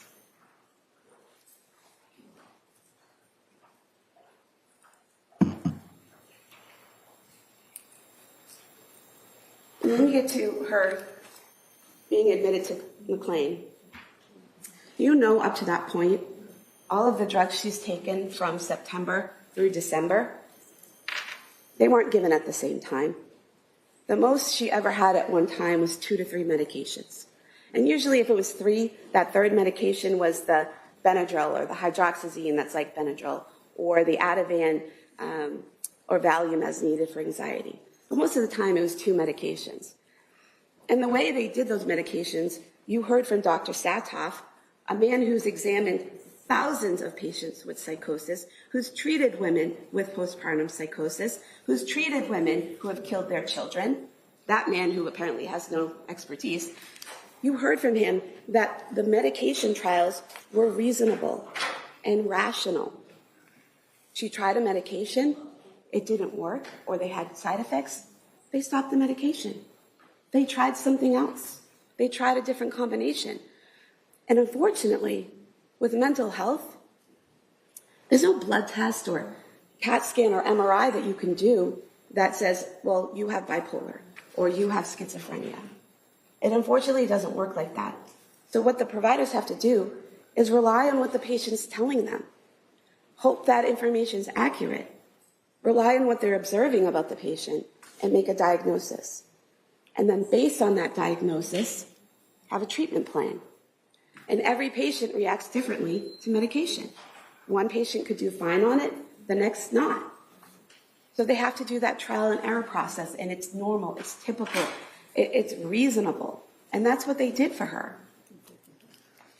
And even if you believe that the number of different medications she took over that time or the combination of those medications affected her negatively, after McLean, they were out of her system. Some of them had been out of her system for months. Zoloft, she stopped in October. Other pills she stopped in November or December. And that last one, the Seroquel, that she really had a bad reaction to, is out of her system. The only medication she's on leaving McLean is trazodone for sleep and Valium for anxiety. And that's it when she leaves there. And why does she leave there? He wants to go to Corey's birthday party. And that's relatable, that's understandable. She wants to be that mom again who can throw her daughter a party and enjoy it. It's completely understandable why she would want to leave, but she also knew she wasn't there. She knew how she was feeling. She knew she was depressed. She knew she needed help. But she wanted to be that mom she was more. And there was nothing McLean could do to keep her there. She said she denied suicidal ideation. She denied homicidal ideation. She said she wasn't hearing voices or seeing anything. They saw the entire time she was there no signs of psychosis. In fact, every doctor she saw, from Tufts in September all the way through Tufts at January 23rd, none of them saw any signs of psychosis ever. So they're all wrong. All these different doctors at all these different practices, they're all collectively together wrong. That doesn't make sense. But she shows when she's leaving McLean, no signs of psychosis. And they even give her a task to do to see if she can manage her mental health outside of the hospital. Make an appointment, pick a doctor, make an appointment. And she does it. She decides on Dr. Tufts. She makes the follow-up appointment. She gets the documentation and gives it to them, showing she can manage her mental health. They have to let her go at that point. She's there voluntarily. There's no grounds to keep her if she's not showing she's a danger to herself or others. So they let her go home. And at home, again, all throughout January, she's showing her ability to know right from wrong and to conform her behavior to the requirements of the law in all the activities she does in January. First, there's the birthday party. She's throwing the birthday party. She's monitoring the kids, making sure, typical mom birthday party stuff. Everyone's eating, getting cake, singing happy birthday. You saw her in the video. She appeared happy and smiling, normal. Everyone that interacted with her said, seemed a little tired, but okay. The Museum of Science. You have that video. The Museum of Science in Boston can be crowded and overwhelming on a good day. And she's there with 3 kids under 5 with her husband. You see her monitoring them, caring for them, doing the exhibits, showing them what to do with the exhibits. If you watched that video and you didn't know who the Clancy family was, and we asked you, pick out the woman who is depressed, pick out the woman who wants to kill herself, pick out the woman who's about to kill her kids, you couldn't pick her out. She's completely calm. All her behaviors are typical and normal because she's able to control her behavior. She's able to be suicidal and feel those things, but control her behavior, control her thoughts, and present that image to the world. She's able to do it at the Cape Codder as well. Similar scenario. She's able to watch the kids when Patrick goes to brunch. She's able to watch the boys when Patrick and Cora go skiing on the 16th. She's able to interact with the Carneys on January 22nd. And yeah, they both initially said she was quiet, but then they both admitted she was always kind of quiet. But she was able to interact with them, chat with them in the kitchen, seemed okay. In between January 7th and January 21st, her mother never comes to the house to intervene. Her sister, a licensed social worker, a mandated reporter, never comes to the house to intervene or help, never makes a report, and they're in contact with her every day, texting with her, calling with her almost every day, and never see any signs that they should be concerned or worried or intervene. And you have those text messages between the defendant and her mom. And her mom, obviously, was very attentive, very caring, asked very pointed questions. How are you doing? How are you sleeping? How are the medications? Obviously, a very concerned, loving mom. How did Lindsay answer? I'm getting a little better. I'm sleeping better. She said the only time her sleep was interrupted is if Cora had a bellyache or one of the kids was up. But she's doing better every day. She's sleeping better. She's feeling better. She still says, I'm not myself. I'm not where I want to be. But she's moving in the right direction. And we have that text from her mom the day she leaves on the 22nd, headed back home. I'm glad to see you're doing so much better. Now her mom now wants you to believe that she lied to her, that she wasn't doing better and she was just trying to encourage her. But there are so many things you can say to your daughter who's struggling with mental health other than lie to her if you want to encourage her. You know, you've got this. Take it day by day. I'm here for you. We're going to get through this. But she wants you to think she lied to her when she said she was doing better. But you know that wasn't a lie. You know that she was doing better, or seemed to be, and that her mom said, I'm glad you're doing so much better, because Patrick said the same thing. He said she was doing better in January. Every day was better. The 24th was the best day. They had hope, because that's what she wanted to show them. The only person during that time that she gave even a little glimpse of maybe she wasn't doing that much better was Dr. Tufts. And she told Dr. Tufts that she was feeling depressed, which is why Dr. Tufts prescribed the 10 milligrams of amitriptyline a day. Very low dose. And then she told Dr. Tufts again, still not helping. And so Dr. Tufts raised it to the 20 milligrams. Again, a very low dose, a dose a child could take. And that shows how cautious and conservative Dr. Tufts was being in the treatment of this patient who had had those interactions with medications previously. She was being cautious and conservative and acting with care for the patient by slowly increasing the medication. But even with Dr. Tufts, she still denied having a suicide plan, denied wanting to hurt anyone else, denied voices, denied visual hallucinations, showed no signs of psychosis. All the way up to January 23rd, nothing. And if you look at their journal, you look at this journal that defense counsel showed you, she's very detailed, excuse me, about when she took medication, what she took, the amount she took, what the effect was for months, starting in October and going all the way up to January. And where it stops, January 18th. Someone who's been so meticulous about everything all the way up to January 18th, and it just stops. It's as if she's decided she's done trying. She's decided that it's too much and she doesn't want to do it anymore. And so she just stops keeping track of the prescriptions. And then we get to January 24th.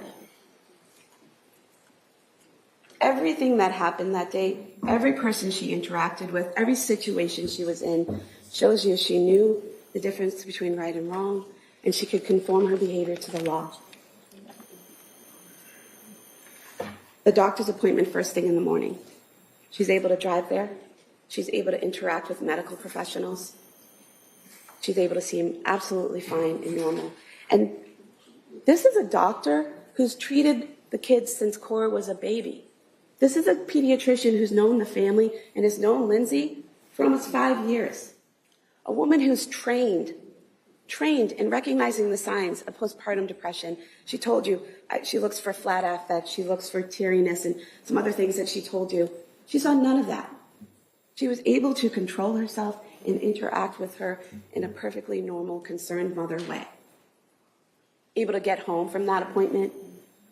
She plays with the kids, she takes them outside, she's sending those messages and photos to her mom and to Patrick, basically saying, look, this is a good day. I'm having a good day. Everything's good. I'm getting better. Here's proof. This is what I'm doing. You start to see the planning at about 4 o'clock in the afternoon. When this is on her phone, you can see her search for Miralax, kids Miralax at 4:02. And then a little while later at 4:13, you see her search for takeout from 3V. And then immediately after, she does the Apple Maps search to see how long it takes to get to 3V. Well, defense wants you to believe that, she was checking that because she didn't want him gone for too long. She wanted him home. She was in distress. If you're in distress, don't send him anywhere. Make food at home, have him cook, get delivery, get DoorDash. Go to one of the other restaurants that Patrick mentioned that were 2 minutes down the road. And she didn't have to look up on Apple Maps to see where this restaurant was. You heard from Patrick, they had been there at least 3 times in the months before. She had lived in that area for 4 years. She knew where it was. She knew generally how long it would take to get there. What she needed to know was how long specifically on that night it would take to get there. Because she knew she would have a limited amount of time to do what she wanted to do. And what she had decided to do was to kill the children and then kill herself. And so she needed to know, not generally, but exactly how much time will I have. And then obviously sees that that's not enough time. So then she searches CVS. And not only does she search CVS, she calls them. Calls them and asks them if they have kids Miralax, and they say no, but they have Pedialax and one other medication. And then she asks, is it in stock? Because she needs to know not only what they have, but is it in stock? Because she's adding to this errand that she's sending Patrick out on.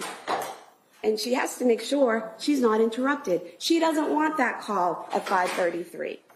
She wants him to go to CVS and have the medication there and get it and then go on to 3V so she has time to do what she needs to do. So that's why she's calling to see what they have and make sure it's in stock. It's a level of planning there and thinking and decision-making that Dr. Satoff referenced. And then after that, she texts Patrick, it's been a long day, can we do 3V? And he's on board with that. And she's like, okay, check out the menu, let's get on this. And he asks her what she's getting. She tells him the Mediterranean Power Bowl. He says he's getting the pork belly risotto. 5:10 p.m., she's calling that order in. She's talking to the hostess. She gets the order accurate. She is able to answer questions about how she wants her food. She's able to recall and give Patrick's phone number and his name as the person picking up. And then Patrick's leaving to go get the food. And as he's leaving, the kids are in the living room on the couch eating. The defendant's in the doorway near the basement door. And she says to him, oh, by the way, can you go to CVS? Acting like it's this last minute thought, like, oh, by the way, can you get this? And not something that she's been planning for over an hour. She knew about the Pedialax and she knew about 3V and she knew all of that before she even asked him about dinner. But it's like, oh, can you go to CVS on your way and get kids Pedialax? And he, of course, is like, sure, I'll get that. And he heads out the door at 5:15. And that's the time he leaves because he says to her, yeah, just text it to me. And that's such a normal kind of interaction that we have in your common sense of life experience. You're headed out the door to run an errand and someone in your home says, oh, while you're out, could you get me X, Y, and Z? And you're like, yeah, sure, just text it to me. Because you don't want to get there and be like, oh, what did they want me to get? It's such a normal interaction, right? Can you get this for me? Sure, text it to me. And he heads out the door and she texts it to him at 5:15 p.m. And then he goes to CVS. Even though she's told him what to get and they have it, he still makes that call at 5:33. She calls him back at 5:34. And then he heads out to 3V and then comes home. And when he gets home, puts the things on the counter and it's quiet. It's quiet in a way that a house with 3 kids under 5 should not be during waking hours. So he calls out to them, no answer. He goes to the basement door and opens it and yells down and no answer. And he closes the door. He calls her phone, no answer. He goes upstairs and is able to unlock the door and see the blood and see the window open and go down to her. And when he goes down to her, she's no longer actively bleeding. He doesn't have to put pressure on any of her wounds. And he says to her, what did you do? And her response is, I tried to kill myself. And then it's, where are the kids? In the basement. It's not, I heard a voice, I was compelled to do this, I didn't want to do this, go help the kids, they're hurt, they're in the basement, go save them. No. It's, I tried to kill myself, and the kids are in the basement.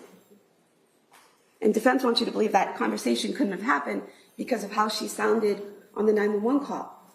But you heard from the doctors, people can deteriorate over time. When he first gets there, she's able to talk to him. And as that progresses, she's losing the ability to talk. And there's nothing in the medical records about her throat being crushed or her thyroid being crushed. You can look at that. Her thyroid was bruised, her vertebrae were broken, but her throat wasn't crushed. She had the ability to make sound and to communicate. And if you listen to the 911, he's talking to her, and then he's answering the 911 dispatchers about what she said. So even if we can't hear her clearly and we can't understand what she was saying, he could.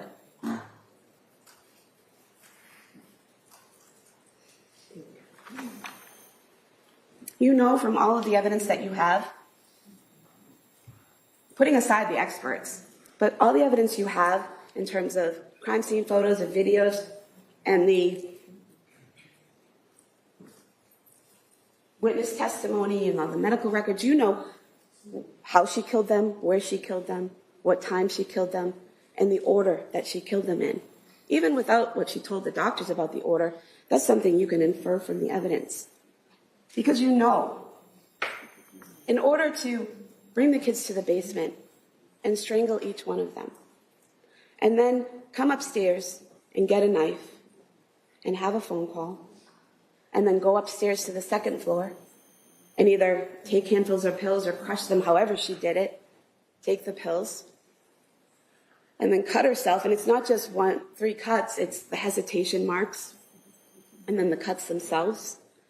And then you know she bled in a couple spots for a little while because you heard from Sherry Crook how the pooling in front of the mirror is someone, basically the blood dropping down and someone there for a period of time. And then over closer to the window, the same thing. So she's bleeding in front of the mirror for a period of time, over by the window for a period of time, and then she goes out of the window. And whether she dove out or climbed out and slid down, whatever you think that evidence shows from the shingles and everything you've seen, whatever happened, she goes out of the window and she's on the ground. And by the time Patrick gets there, she's no longer bleeding. So for all of that to happen in that short amount of time while Patrick's gone, she had to have started killing the kids immediately after he left.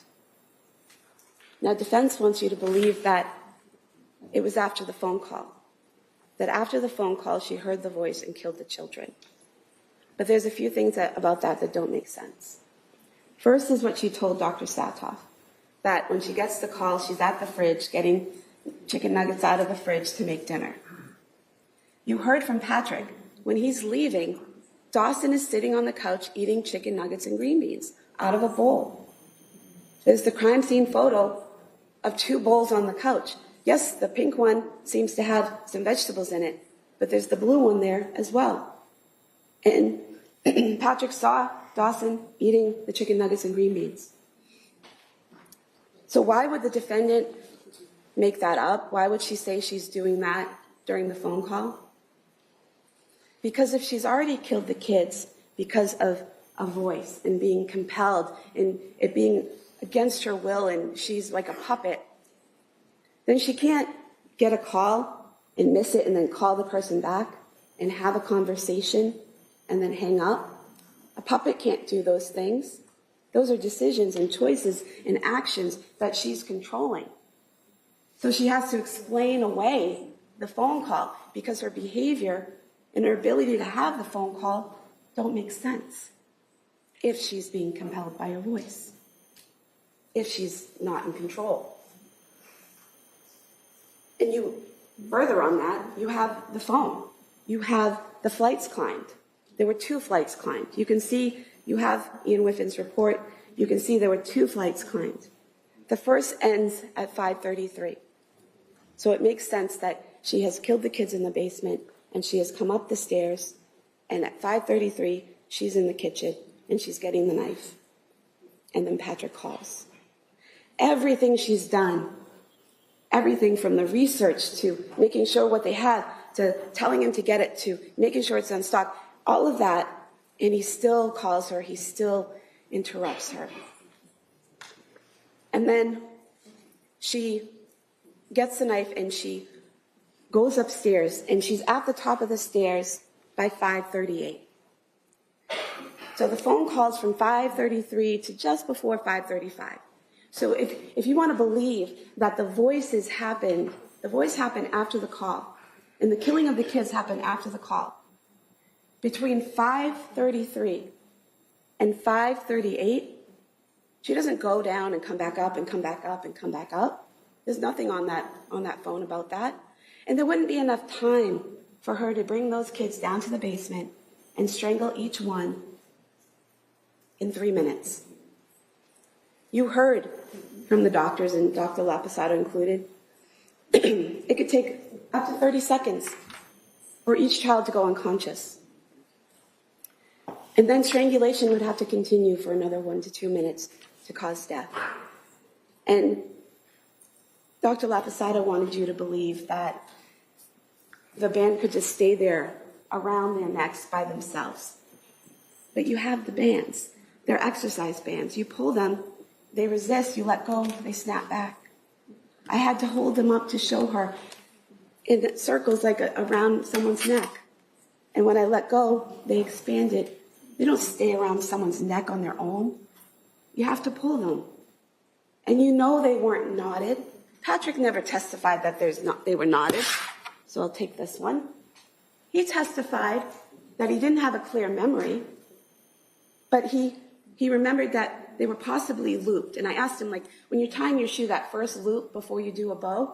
And he said, yeah, kind of like that.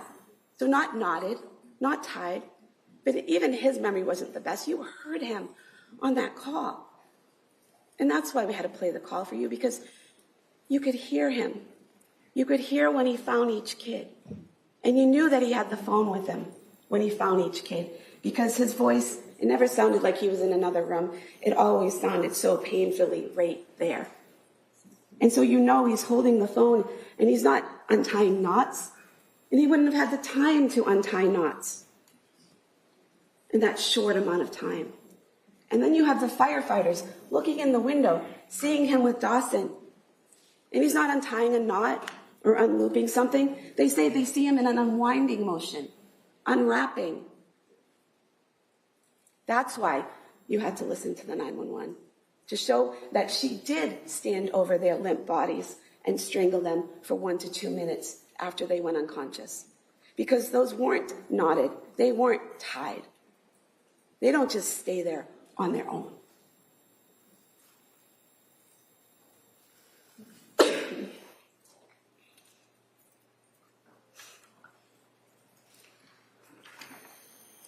And even if you wanted to believe that at 5:38, she goes upstairs and puts the phone on the bed, and then she goes down and kills the kids, and she does everything. 5:38 to just after 6 p.m., because he's making the call to her at 6:09. There was not enough time between 5:38 and just after 6 p.m.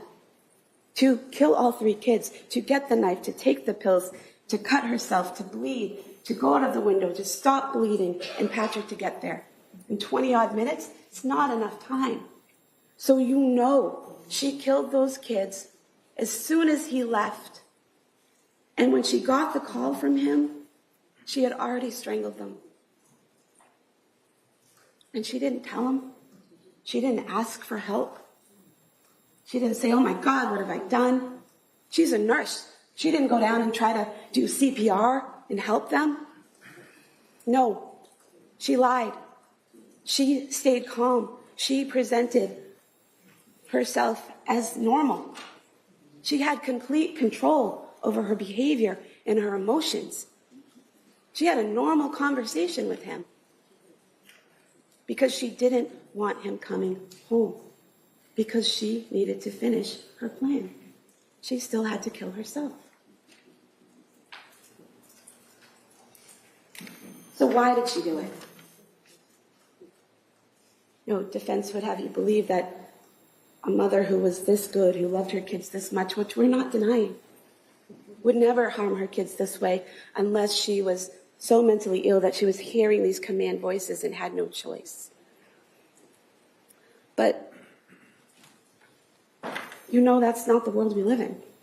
Dr. Resnick told you, most women who kill their children do it in child abuse.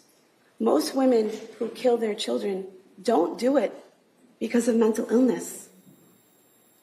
Mothers kill their children, and it's horrible, and it's awful, but it happens. So why did she specifically do it? She was depressed.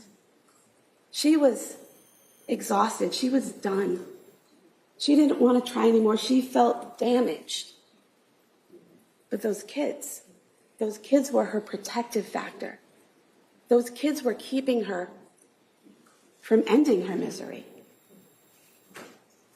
And so she had to remove the protective factor. And I'm not saying she was happy about it. I'm saying that it was what she had to do to end her misery. But it was a choice.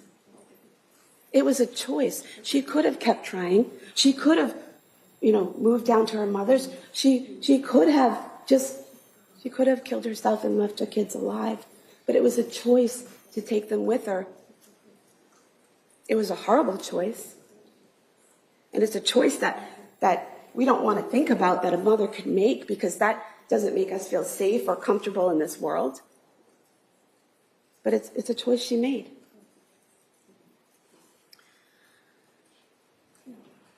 She knew it was wrong because she sent Patrick out to do it. She could conform her behavior because she waited until he was gone and didn't tell him what was going on those phone calls, didn't call 911 for help, didn't lock herself in a bathroom upon hearing this voice. She knew it was wrong. She didn't take advantage of this situation. She created this situation, this opportunity to do what she wanted.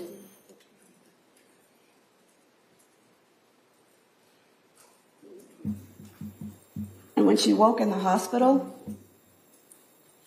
and she knew she was alive and the kids weren't, she knew what she did was wrong. She said she felt horrified. And then, while still with a tube in her throat, she's asking, do I have a lawyer? And it's not what defense said. It was after surgery and she's delirious. Look at the records. She had surgery on the 27th. She's asking if she has a lawyer on the 26th. Do I have a lawyer? Because she knows what she did was wrong. And then we get the justification, the excuse of the voice. And there are a few reasons why the voice doesn't make sense. The first is she immediately obeyed it. Dr. Resnick, their expert, the one who knows everything about postpartum psychosis, he teaches other psychiatrists and psychologists. He writes books and chapters and articles about how this is a huge red flag if someone immediately obeys a voice. You heard him talk about Andrea Yates, about how she heard voices to kill her children for months. And what did she do? She committed herself 5 times.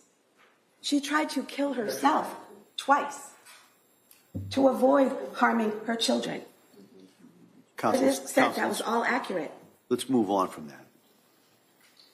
that. Lindsay Clancy hears his voice one time and does it.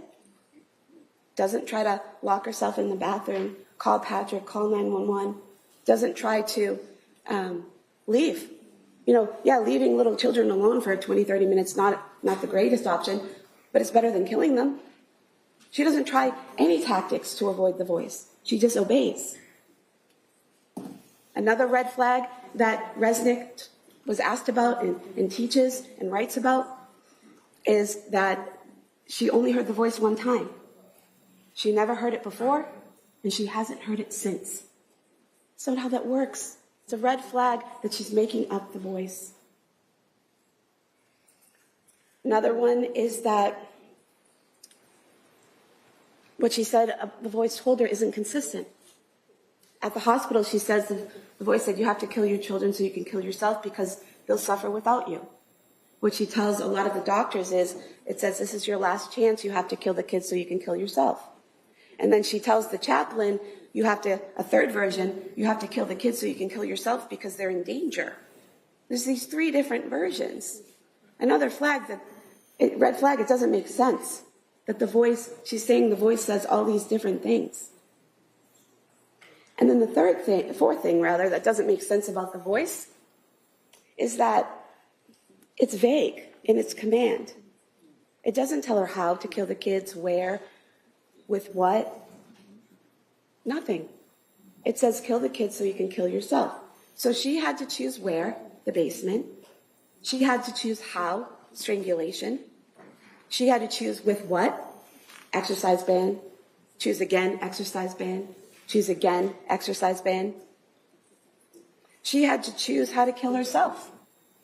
Now, if you're being compelled by this voice, and you have no free will whatsoever, you're just your body's acting on the voice, why wouldn't you just kill yourself the same way you killed the children?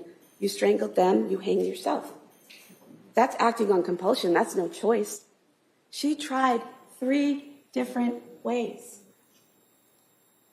And none of them similar to what happened to the kids. And I'll take this other quarter now and explain to you why we got into the superficiality of the wounds and why we got into the height of the window and why we got into how she didn't take enough pills to actually kill herself. We're not saying she didn't want to kill herself. We're talking about that 3rd prong of suicidality that Dr. Satoff talked about. Remember, he talked about aloneness and feeling burdensome, but that 3rd category, capability. She wanted to kill herself, but her natural instinct to live was fighting against that. So she took pills, but you heard the toxicologists, they were all at therapeutic levels or below, except the Seroquel, which was a little elevated. She cut herself, but you saw the cuts on the meaty part of her arm horizontally. No arteries, no major blood vessels. Didn't need to be stitched the next day. The one on her neck didn't need to be stitched at all. She knew as a nurse those weren't going to kill her, but she was trying. And then going out of the window, 12, 13 feet. And she landed the wrong way and ended up paralyzed on the frozen ground. But, the idea that falling out of a 12-foot window is going to definitely kill you, not necessarily. And so she wanted to. She was trying in all these different ways. But she just couldn't get over that 3rd prong, the capability of actually killing herself. And that goes against it being a voice. Because if she's compelled to do it, if this voice is making her do it, she would just do it. There would be no fight. There would be no struggle. There would be no resistance to dying. but there was.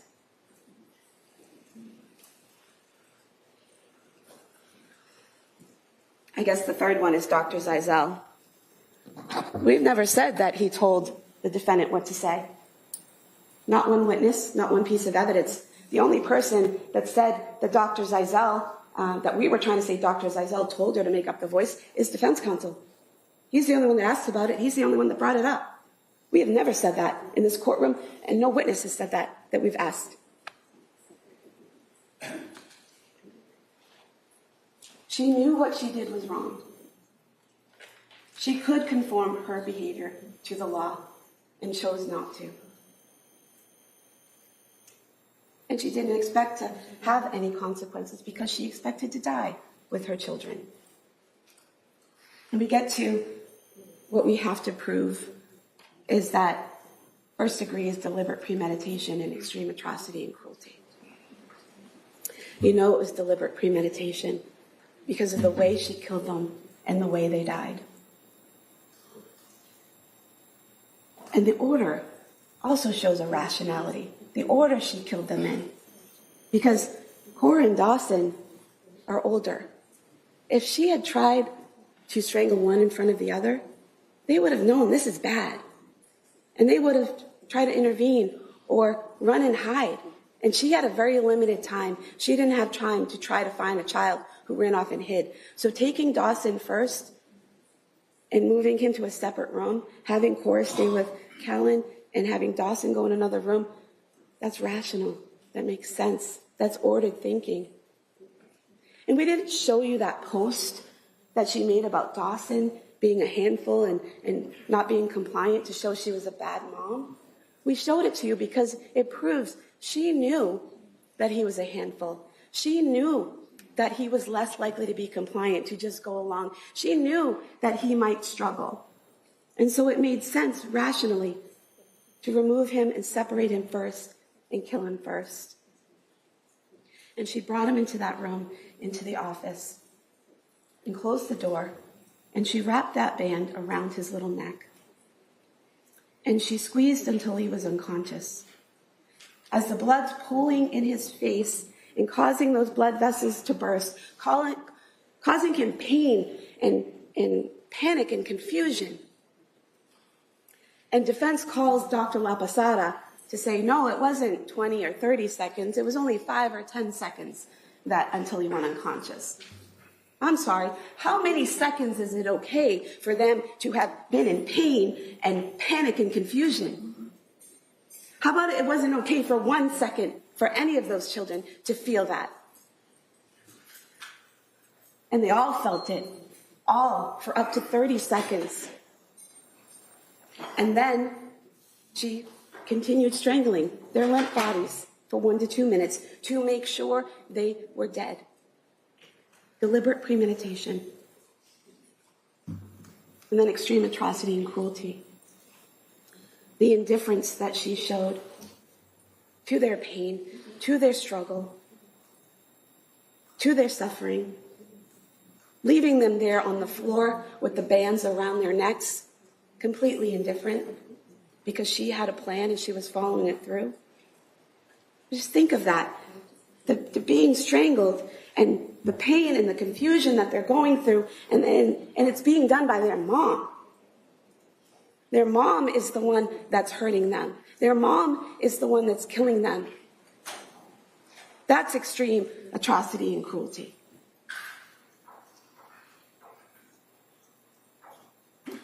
She didn't see them in that moment as individual human beings with rights, with dreams, with futures, individually belonging to them. You heard about the 3 kids. Cora wanted to be a doctor and a mom. Dawson wanted to be a firefighter. Callan never got the chance to dream. Who knows what future he would have dreamed for himself.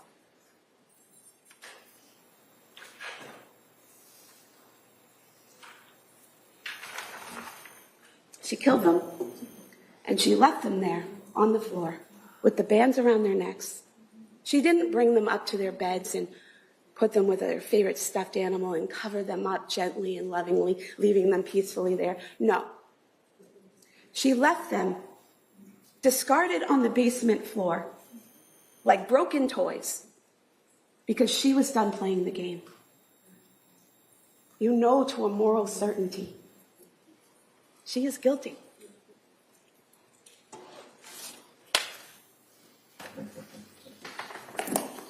All right, thank you, counsel.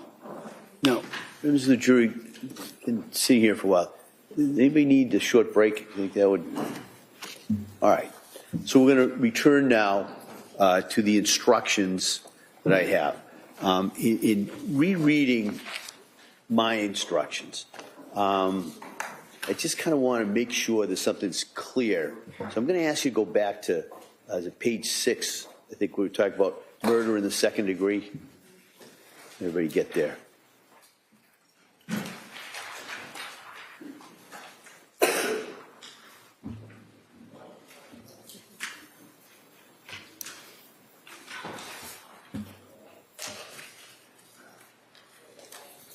All right. And what I just kind of wanted to make clear, that you may consider the defendant's mental condition at the time of the killing, including any credible evidence of mental impairment or the effect on the defendant of her consumption of prescription drugs, in determining any of the elements in the murder in the second degree charge as well. I mentioned that for some of the others, but and specifically for the charge in murder of the second degree, there's an element regarding intent.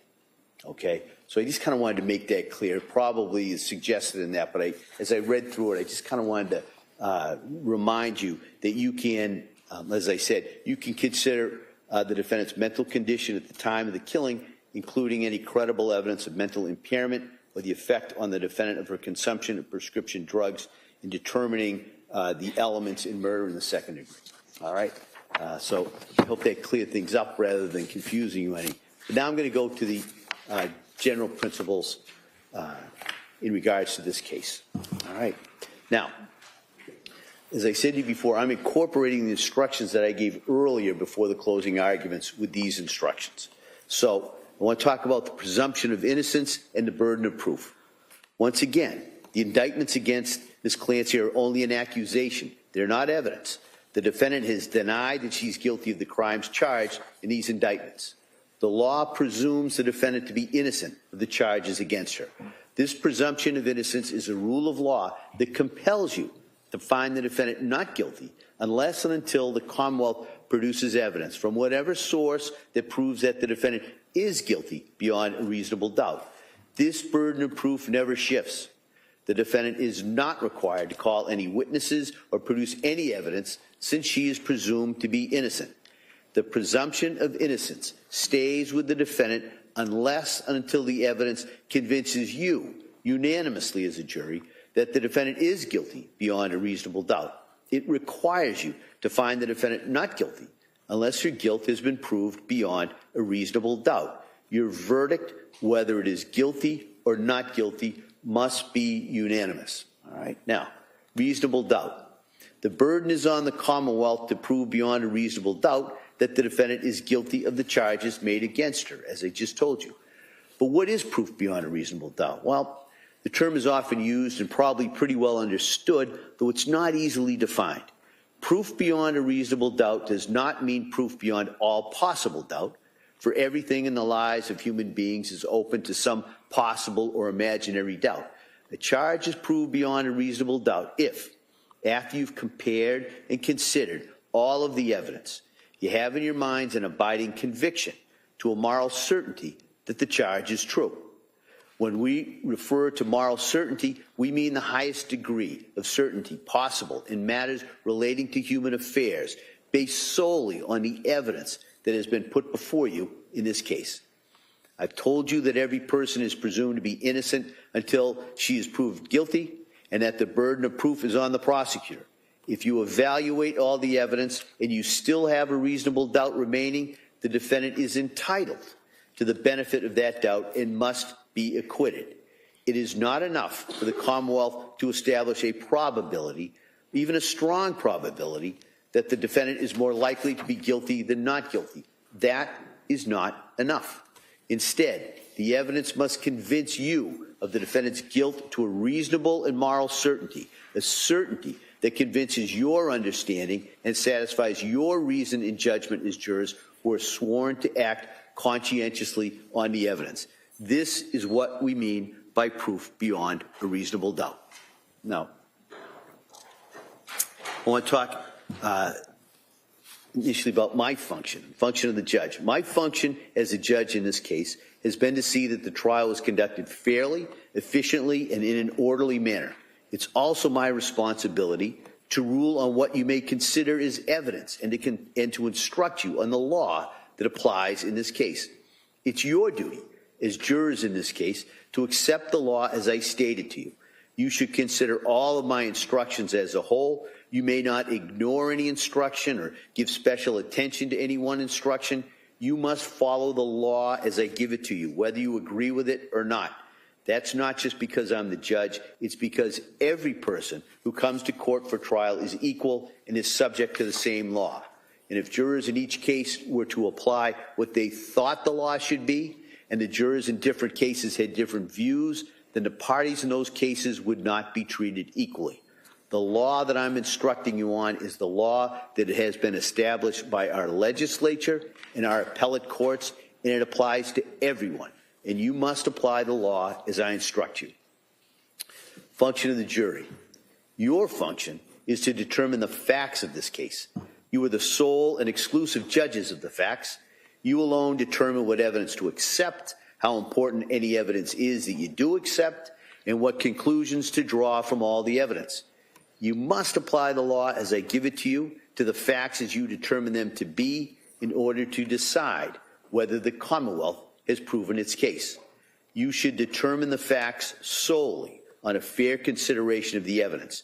You are to be completely fair and impartial, and you are not to be swayed by prejudice, by personal likes or dislikes towards either side, or by any personal view you may have the nature of the claims or the defenses in the case. Your decisions must rest solely on the facts that you find and the law that I give to you in these instructions. Nor are you to be influenced by any personal likes or dislikes you've come to feel towards any party or any attorney. In this courtroom, every person is equal and is entitled to a fair and impartial verdict in accordance with the evidence and the law. You are not to decide this case based on anything you may have read or heard outside of this courtroom. That, with the exception of that, is the observations you made at that view, and I'll talk about that a little bit later. You are not to engage in any guesswork about any unanswered questions that remain in your mind, or to speculate about what the quote-unquote real facts might or might not have been, beyond what has been proved by the evidence. You should not consider anything that I've said or done during the trial as any indication of any opinions as to how you should decide this case. If you believe that I've expressed or hinted at any opinion about the facts of this case, please disregard it. I have no opinion about the facts or what your verdict ought to be. That is solely and exclusively your duty and your responsibility. Now, I'll talk about the function of counsel. It was the duty of the lawyers in this case to object when the other side offered evidence which that lawyer believed was not admissible under our law. They also had an obligation to ask to speak to me at the sidebar about questions of law which the law requires me to rule on outside of your hearing. The purpose of such objections in rulings is not to keep relevant information from you. You should not draw any inference, favorable or unfavorable, to any attorney or their client for objecting to proposed evidence or asking me to make such rulings. That is the function and responsibility of the attorneys in this case. Now, what is evidence? As I told you, you are to decide what the facts are solely from the evidence admitted in this case and not from suspicion or conjecture. The evidence consists of the testimony of witnesses as you recall it, and any documents, photographs, or videos or other things that were received into evidence as exhibits. You may also consider any observations that you made while at the view that we took earlier in the trial. In this case, there may be certain documents or photographs that are entered multiple times. This does not mean that that evidence is any more or less important than any other evidence. You, the jurors, will decide how to evaluate the evidence, that is, what weight to put to it. Now, in reviewing documents and evidence, you might find that there's some information that's been whited out or redacted. This is because the court has made some legal rulings about what evidence is relevant to this case. You should not draw any negative inference against either party based on these redactions, nor are you to speculate about what information has been redacted. In addition, a couple of stipulations were entered into evidence during the course of this trial. A stipulation is an agreement that has been made between the parties. The contents of such stipulation may be accepted by you as facts and relied on you along with other facts that you find based on the evidence. Now, of course, the quality or strength of the proof is not determined by the sheer volume of evidence or the number of witnesses or exhibits. It's the weight of the evidence, its strength, intending to prove the issue at stake that's important. Some things that occur during a trial are not evidence, and you may not consider them as evidence in deciding the facts of this case. A question put to a witness is never evidence. Only the answers are evidence. So if a witness agrees with a fact or a proposition contained in a question, then the fact or proposition agreed to is evidence. However, if a witness disagrees with a fact or proposition contained in a question, then the fact or proposition is not evidence simply because it was suggested in the question. You would have to look elsewhere for evidence about that issue.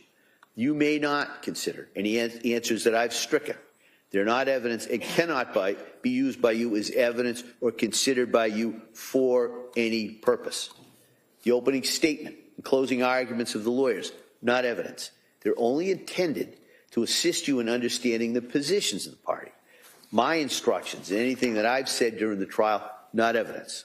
All right, so if your memory of the testimony differs from the attorney's or mine, you are to follow your own recollection. You must consider the evidence as a whole. Now, I want to talk about direct and circumstantial evidence. There are two types of evidence that you may use to determine the facts in this case. There's direct evidence and there's circumstantial evidence. The law allows both direct and circumstantial evidence in a criminal case, and circumstantial evidence alone may be sufficient to establish guilt beyond a reasonable doubt. Direct evidence is when a witness testifies directly about the fact that is sought to be proved based upon what he or she claims to have seen, heard, or felt with their own senses. And the question there is whether you believe that witness or not. Circumstantial evidence is when Circumstantial evidence is when no witness can testify directly about the fact that's sought to be proved, but you are presented with evidence of other facts and then asked to draw reasonable inferences from them about the fact that's sought to be proved. There are, however, several things you should keep in mind about circumstantial evidence. The first one is that you may draw inferences and conclusions only from facts that have been proved to you beyond a reasonable doubt. The second rule is that any inferences or conclusions you draw must be reasonable and natural based on your common sense and good judgment. In a chain of circumstantial evidence, it's not required that every one of your inferences and conclusions be inevitable, but it is required that each of them be reasonable, and that they all be consistent with one another, and that together they establish the defendant's guilt beyond a reasonable doubt. Inferences must never be based on conjecture, surmise, guesswork, or assumption. And whether the evidence is direct or circumstantial, the Commonwealth must prove the defendant's guilt beyond a reasonable doubt from all of the evidence presented in the case.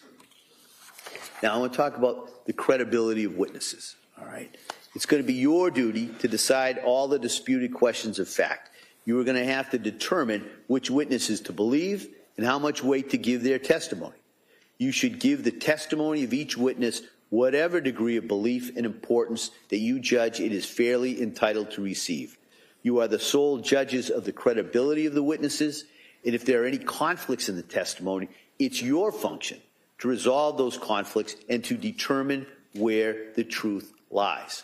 You may believe everything a witness says, or only part of it, or none of it at all. If you do not believe a witness's testimony that something happened, the course, your disbelief is not evidence that it did not happen. When you disbelieve a witness, it just means that you have to look elsewhere for credible evidence about that issue. And when deciding whether to believe a witness and how much importance to give a witness's testimony, you must look at all the evidence, drawing on your own common sense and experience of life. Often it may be not what a witness says, but how the witness says it that might give you a clue whether or not to accept that witness's version of an event as believable. You may consider a witness's appearance and demeanor on the witness stand, the frankness or lack of frankness in testifying, whether the testimony is reasonable or unreasonable, probable or improbable. You may take into account how good an opportunity the witness had to observe the facts about which the witness testifies, the degree of intelligence the witness shows, and whether the witness's memory seems accurate. You may also consider any motive that the witness may have for testifying and whether the witness displays any bias in testifying and whether or not the witness has any interest in the outcome of the case. Now, I want to talk a little bit about prior inconsistent statements. When you evaluate the testimony the witness gave here in court, you may consider whether that witness made any earlier statements that differ from or contradict in any way their in-court testimony. That earlier statement is generally admitted into evidence solely for your consideration in evaluating the witness's credibility or believability. If you determine that an earlier statement is different from the way the witness testified in court, you may decide that the witness's credibility or believability is affected adversely, or you may decide that it's not adversely affected, but that is the only purpose for which you may use that earlier statement. You may not consider the earlier statement as evidence or proof of truth of any fact contained in the statement. Now, flip side, I want to talk about prior consistent statements now, all right? The testimony of a witness may be rehabilitated or supported by showing that he or she previously made statements that are consistent with their present testimony. The prior statement is admitted into evidence solely for your consideration in evaluating the credibility of the witness.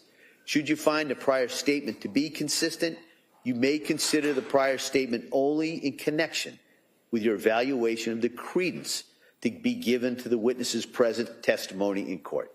You are not to consider the prior statement as establishing the truth of any facts contained in that statement.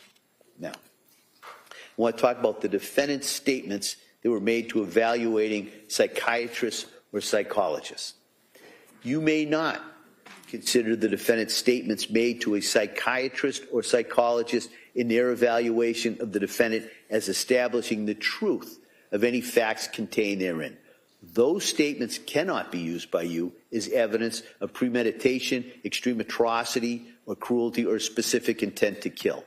Such statements are admissible only as they relate to the basis of the doctor's opinion of the defendant's mental condition. Now, I want to talk about evidence of post-incident conduct. Now, if you have heard some evidence suggesting the defendant's actions after the killings, I'm not suggesting that these are the facts, because the facts are your exclusive domain. But there is some evidence to that effect, and I mention it here to describe the legal point that's implicated. If the Commonwealth has proven that a defendant did any of these things, you may consider whether such actions indicate feelings or consciousness of guilt by the defendant, and whether in turn such feelings of guilt might tend to show the defendant's actual guilt of the offenses with which he's been charged. You are not, however, required to draw such inferences, and you should not do so unless they appear to be reasonable in light of all the circumstances in this case. If you decide that such inferences are reasonable, it will be up to you to determine how much importance to give them. But you should always remember that there may be numerous reasons why a person not responsible for the crimes charged might do the things attributed to her. Such conduct does not necessarily reflect feelings or consciousness of guilt. So please bear in mind that a person having feelings of guilt is not necessarily guilty. In fact, for such feelings are sometimes found in innocent people.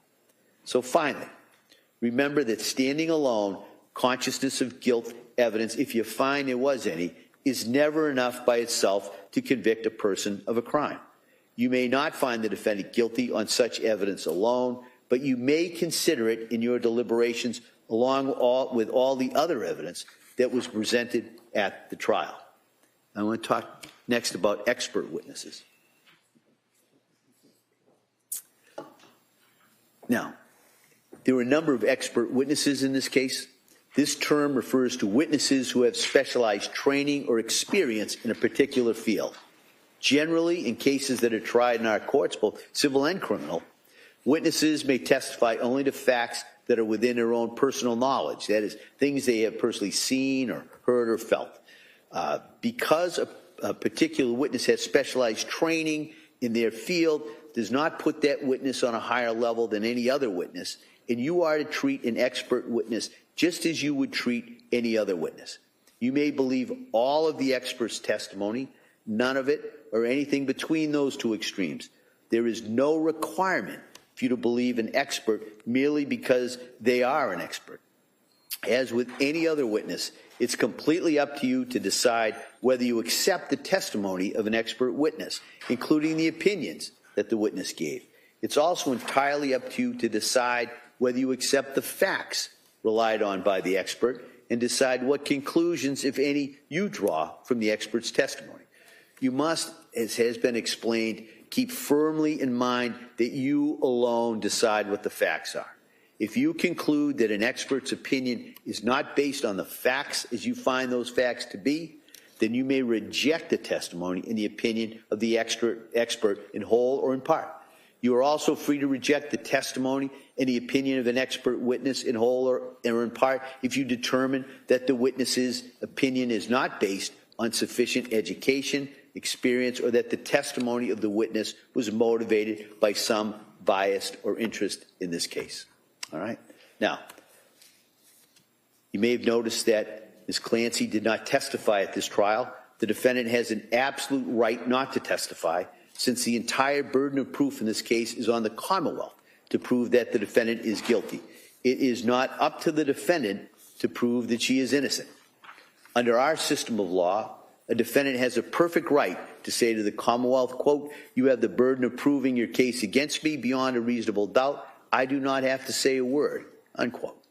The fact that the defendant did not testify has nothing to do with the question of whether she's guilty or not guilty. You are not to draw any adverse inference against the defendant because she did not testify. You are not to consider it in any way or even discuss it in your deliberations.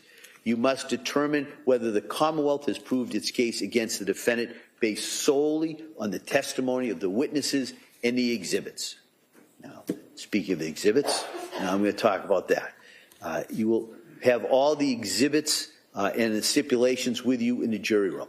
If there's a need to play an exhibit or view one, the court will make a computer available for you to use. The things you heard me say we're marking for identification only are not evidence, and you're not going to have those items with you in the jury room because they're not technically part of the evidence. We marked them so we could keep track of them as we went from witness to witness, and there'd be a clear record of some of the rulings I made.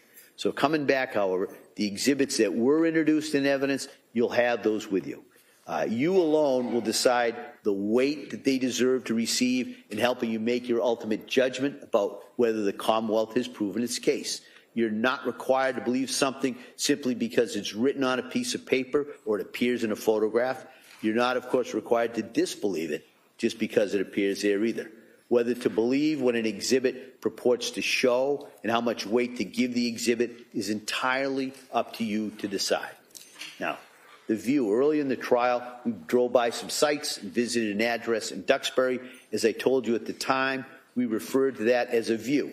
The purpose of the view was to help you better understand the evidence that you heard during the trial and to help you appreciate the location and its surroundings. The view is part of the case. The observations that you made while on the view may be used and considered in your deliberations in reaching a verdict. Now, I want to talk a little bit about some photographs. The Commonwealth has introduced certain photographs depicting the victims. You'll have those photographs with you during your deliberations. The images depicted are not pleasant. As I instructed you at the time they were introduced, your verdict must not in any way be influenced by the fact that these images are unpleasant or graphic. The defendant is entitled to a verdict based solely on the evidence and not one based on pity or sympathy for the decedents, which might be occasioned by the images depicted. Consider those exhibits only as they may draw attention to a clinical, medical status, or nature of the victim's injuries, the cause of their death, or to the nature of the incident itself. Now, about notes. At the outset of the case, I spoke to you regarding the use of notes, and I want to repeat it this time. Your notes are only an aid to memory and should not be given any precedent over your independent recollection of the facts. Whether you took notes or you didn't, you must rely on your own memory. Do not use your notes to try to persuade your fellow jurors of the accuracy of your reflections, and no juror should be influenced by the notes of other jurors. Your notes are not official or even unofficial transcripts, all right? Now, we'll talk about the use of phones or computers. During your deliberations, you must not communicate with or provide any information to anyone by any means about this case. You may not use any electronic device or media, such as a computer or a phone, to communicate to anyone any information about this case or to conduct any research about this case until I accept your verdict. Kind of want to make that real clear, all right? So if somebody has a question in that jury room, you are not allowed to try and answer it by anything other than through the exhibits and evidence you've heard, all right? We said, so I just kind of want to make that real clear. Nobody is to use a phone to communicate, to try and look. Don't talk to anybody while you're deliberating. Don't try and look up anything, things like that, all right? Just kind of make that as clear as I can. Now, before I go any farther, I have to do one more duty, and that's to select a foreperson of the jury. We have a foreperson for two purposes.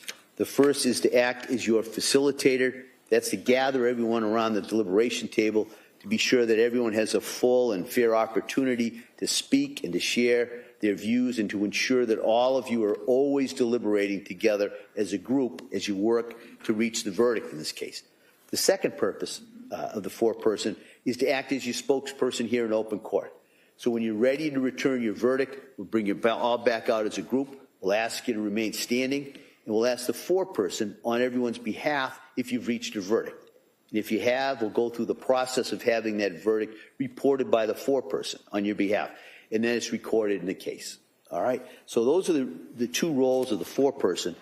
So in this case, I'm going to appoint in seat 18, juror number 257 as the foreperson of this jury. Okay? Now, members of the jury, if during the course of your deliberations you should have a question about the law or about my instructions on the law, and by telling this, I'm not suggesting you'll have one, but if you should do the following, all right? You should all first agree on the form of the question, have the foreperson write it down on a piece of paper, and the foreperson should give it to the court officer, who'll bring it to me. I'll call the lawyers together. We'll consider your question and how I should respond to it, and then I'll either bring it back out here in the courtroom and respond to you here in open court with an answer, or if it's appropriate, I might just write the answer down in response to your question and send it back to the jury room. So now that process may cause a lag time between when you ask the question, get it sent out here, and I meet with the lawyers, decide how we answer it, and get the answer back to you. So if you can continue to keep deliberating while waiting for my response, by all means do so. If you cannot go further without my response, then stop, and I'll get my response to you as quickly as I can. If it's necessary to communicate with me on any matter during the deliberations, I'd ask you to do so in writing. Send me a note, and I'll respond to it. You're instructed not to talk to anyone else about any aspect of the merits of this case during your deliberations, and that includes the staff, court officers, lawyers, witnesses, parties, family members, friends, acquaintances, anyone, all right? Now, your communications with the court officers should have to do, really just matters of scheduling and breaks, when you come back to the courtroom, that kind of thing. But even with them, don't discuss what's going on inside that jury room if you can. And then while you're in the jury room, you should all talk about this case only in the presence of each other. That is, at some point, we'll have lunch brought to you. So if you'd like, you may as a group decide to suspend your deliberations, have lunch, and then return to the deliberations. Or you might decide you'd like to work through lunch while deliberating. Either way, the only thing we can't have is some of you eating lunch separate from others while deliberating. All right? So no subcommittees in a sense. What you do as a group. All right? You do it all together. Now I'm going to get to a difficult part, reducing and sending out the jury. All right? When we impanel a jury at the beginning of a trial, we never know whether some personal emergency will arise or during the course of the trial, which would require one or more of the jurors to be excused from further jury duty. To avoid having to start the trial all over again, if that should occur, we impaneled, in this case, 18 jurors, even though the case will be eventually decided by 12 of you. And we made that decision because this was a lengthy case over the summer. The time has now come to reduce that number. This is especially difficult in this case, where all 18 of you have been equally dedicated and attentive to this case during the course of this trial, but the case is to be decided by 12. All right? And so the way it's done is the clerk will draw the alternates' names. We put all the numbers, the exclusion of the foreperson, and then we'll draw out the names randomly for the alternates. And the purpose of the alternate, for those of you who are selected, is that even during the course of deliberations, sometimes things happen. You know, one of the deliberating jurors gets sick or a family emergency, and so and it happens fairly regularly, they would have to substitute one of the alternate jurors into the deliberating jurors. Because if we didn't have the alternate jurors still here, we'd have to start all over again. So that's why we do it. It doesn't make it any easier, but I thought I'd just explain to you why we have to do that. So I put in here, fate makes you an alternate juror. Don't take it personally. Your presence to this point and continuing availability, if you should be needed, is an important contribution. The court officers will make you as comfortable as possible while the jury deliberates. If you're an alternate juror, you should not discuss this case with anyone at all while the deliberations are ongoing, nor discuss it among your fellow alternates, as the need might come up that you have to join in the deliberations. So in other words, the alternate jurors can't have their own kind of informal deliberations. And it's very difficult, but I just kind of want to make that clear, that you have to do that, or you cannot do that. So at this point, I'm going to ask the clerk to reduce the jury at this point. The following jurors are chosen as alternates.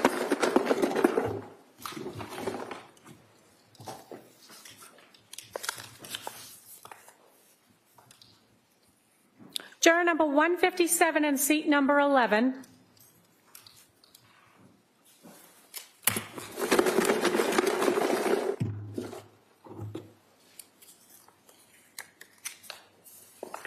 Juror number 162 in seat number 12.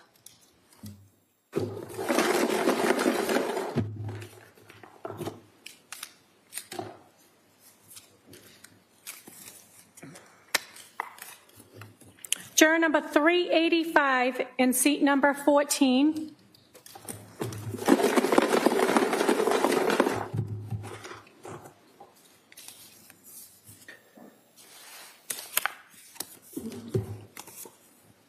Juror number 122 in seat number 6.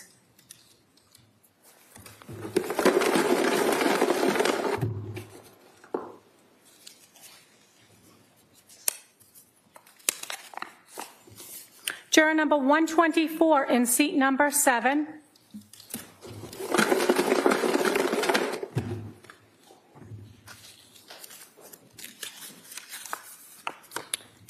And juror number 245 in seat number 15. All right, thank you. Now,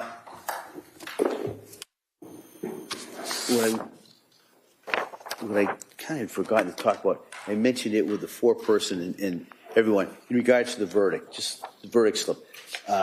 This is the verdict slip. This is what it looks like. There will be a verdict slip for each count, and it says right there's a count regarding Cora Clancy, there's a count regarding Dawson Clancy, and there's a count regarding Callum Clancy. And on each of those, there's a box for not guilty by lack of criminal responsibility, guilty of murder in the first degree by the theory of deliberate premeditation or extreme atrocity and cruelty.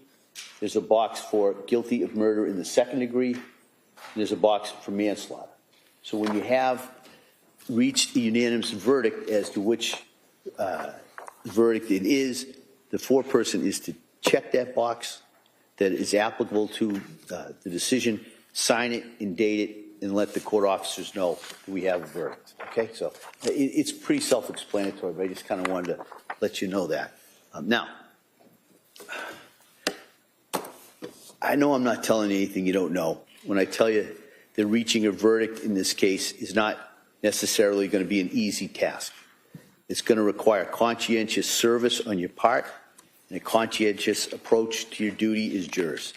I suggest, respectfully, that you each approach it with a mutual respect for the opinions of your fellow jurors. That you have a disposition to listen to each other. Don't be afraid to change your own opinion if the discussion persuades you that you should, but don't come to a decision simply because other jurors feel it's the right decision. It's your decision, all right? Each of you must decide this case for yourselves, and you should do so only after you considered all the evidence, discuss it fully with your fellow jurors, and listen to the views of your fellow jurors. You all heard the same evidence. You've all heard it with the same degree of attention. You're all governed by the same desire to arrive at the truth, and you're all under the sanction of the same oath that you took as jurors at the start of this trial when you agreed to well and truly try the issues between the parties in accordance to the evidence and the law. Now, I'm about to submit this case to you, and I need not remind you that you have an awesome responsibility. But I believe that you will bring to bear all the wisdom and the judgment and the conscience that you possess in reaching a verdict in this case. All that we can expect from you is that you decide this case with integrity and with principle. Now, everyone has feelings, assumptions, perceptions, fears, stereotypes. Those are implicit biases that we may not even be aware of. These hidden thoughts can impact what we see and hear, how we remember what we see and hear, and how we make important decisions. Because you're making such an important decision in this case, I strongly encourage you to evaluate the evidence carefully. Resist jumping to conclusions based on personal likes or dislikes, generalizations, gut feelings, prejudices, sympathies, stereotypes, or biases. The law demands that you return a just verdict based solely on the evidence, your individual evaluations of that evidence, your reason and your common sense in these instructions. Our system of justice is counting on you to render a fair decision based on the evidence and not on biases. Please have confidence in what you're about to do, all right? I have that confidence in you. I don't think I've ever seen a more dedicated group of jurors in any trial that I've ever been involved in. You're all people of intelligence and common sense. Collectively, you're bringing a truly powerful force to determine the truth of the matters in this case. And I, as I said, have great confidence with this case in your hands. You're honest, thoughtful, and fair, and be that as you took the oath to be. I am completely confident they'll be able to arrive at a just verdict, whatever that verdict may be. So at this time, I'm going to ask if I could see counsel at sidebar just for a second, and then we'll have the clerks swear in the court officers, and then you'll be sent out to deliberate.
Do each of you solemnly swear that you will take charge of this jury and keep them in some convenient place until they have agreed?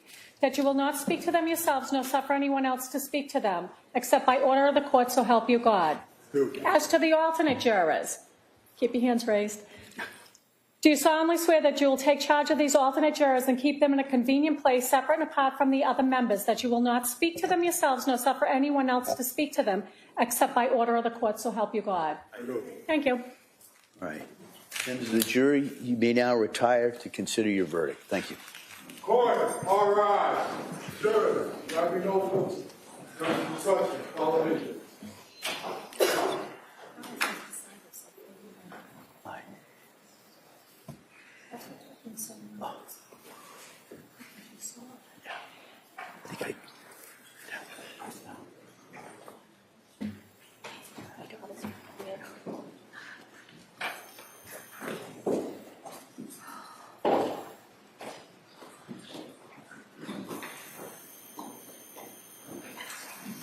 Jurors have exited the courtroom. All right, everybody could be seated.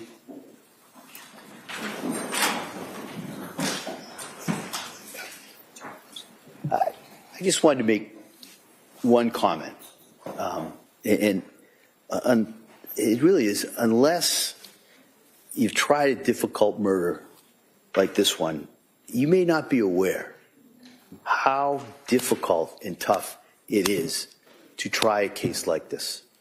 It's emotionally taxing, it's intellectually challenging, it's physically exhausting. So I just wanted to commend all three counsel for their work and their efforts in this case, in this trial.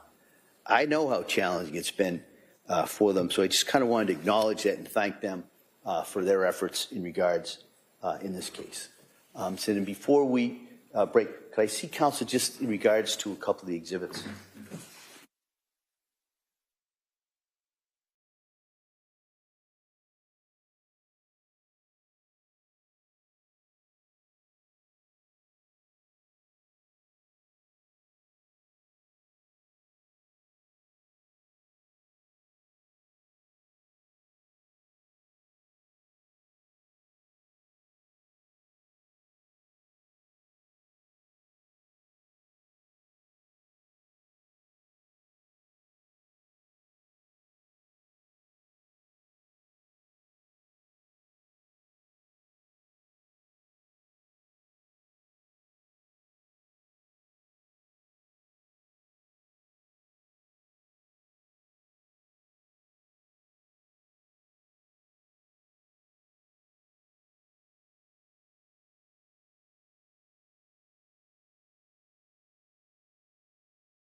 All rise.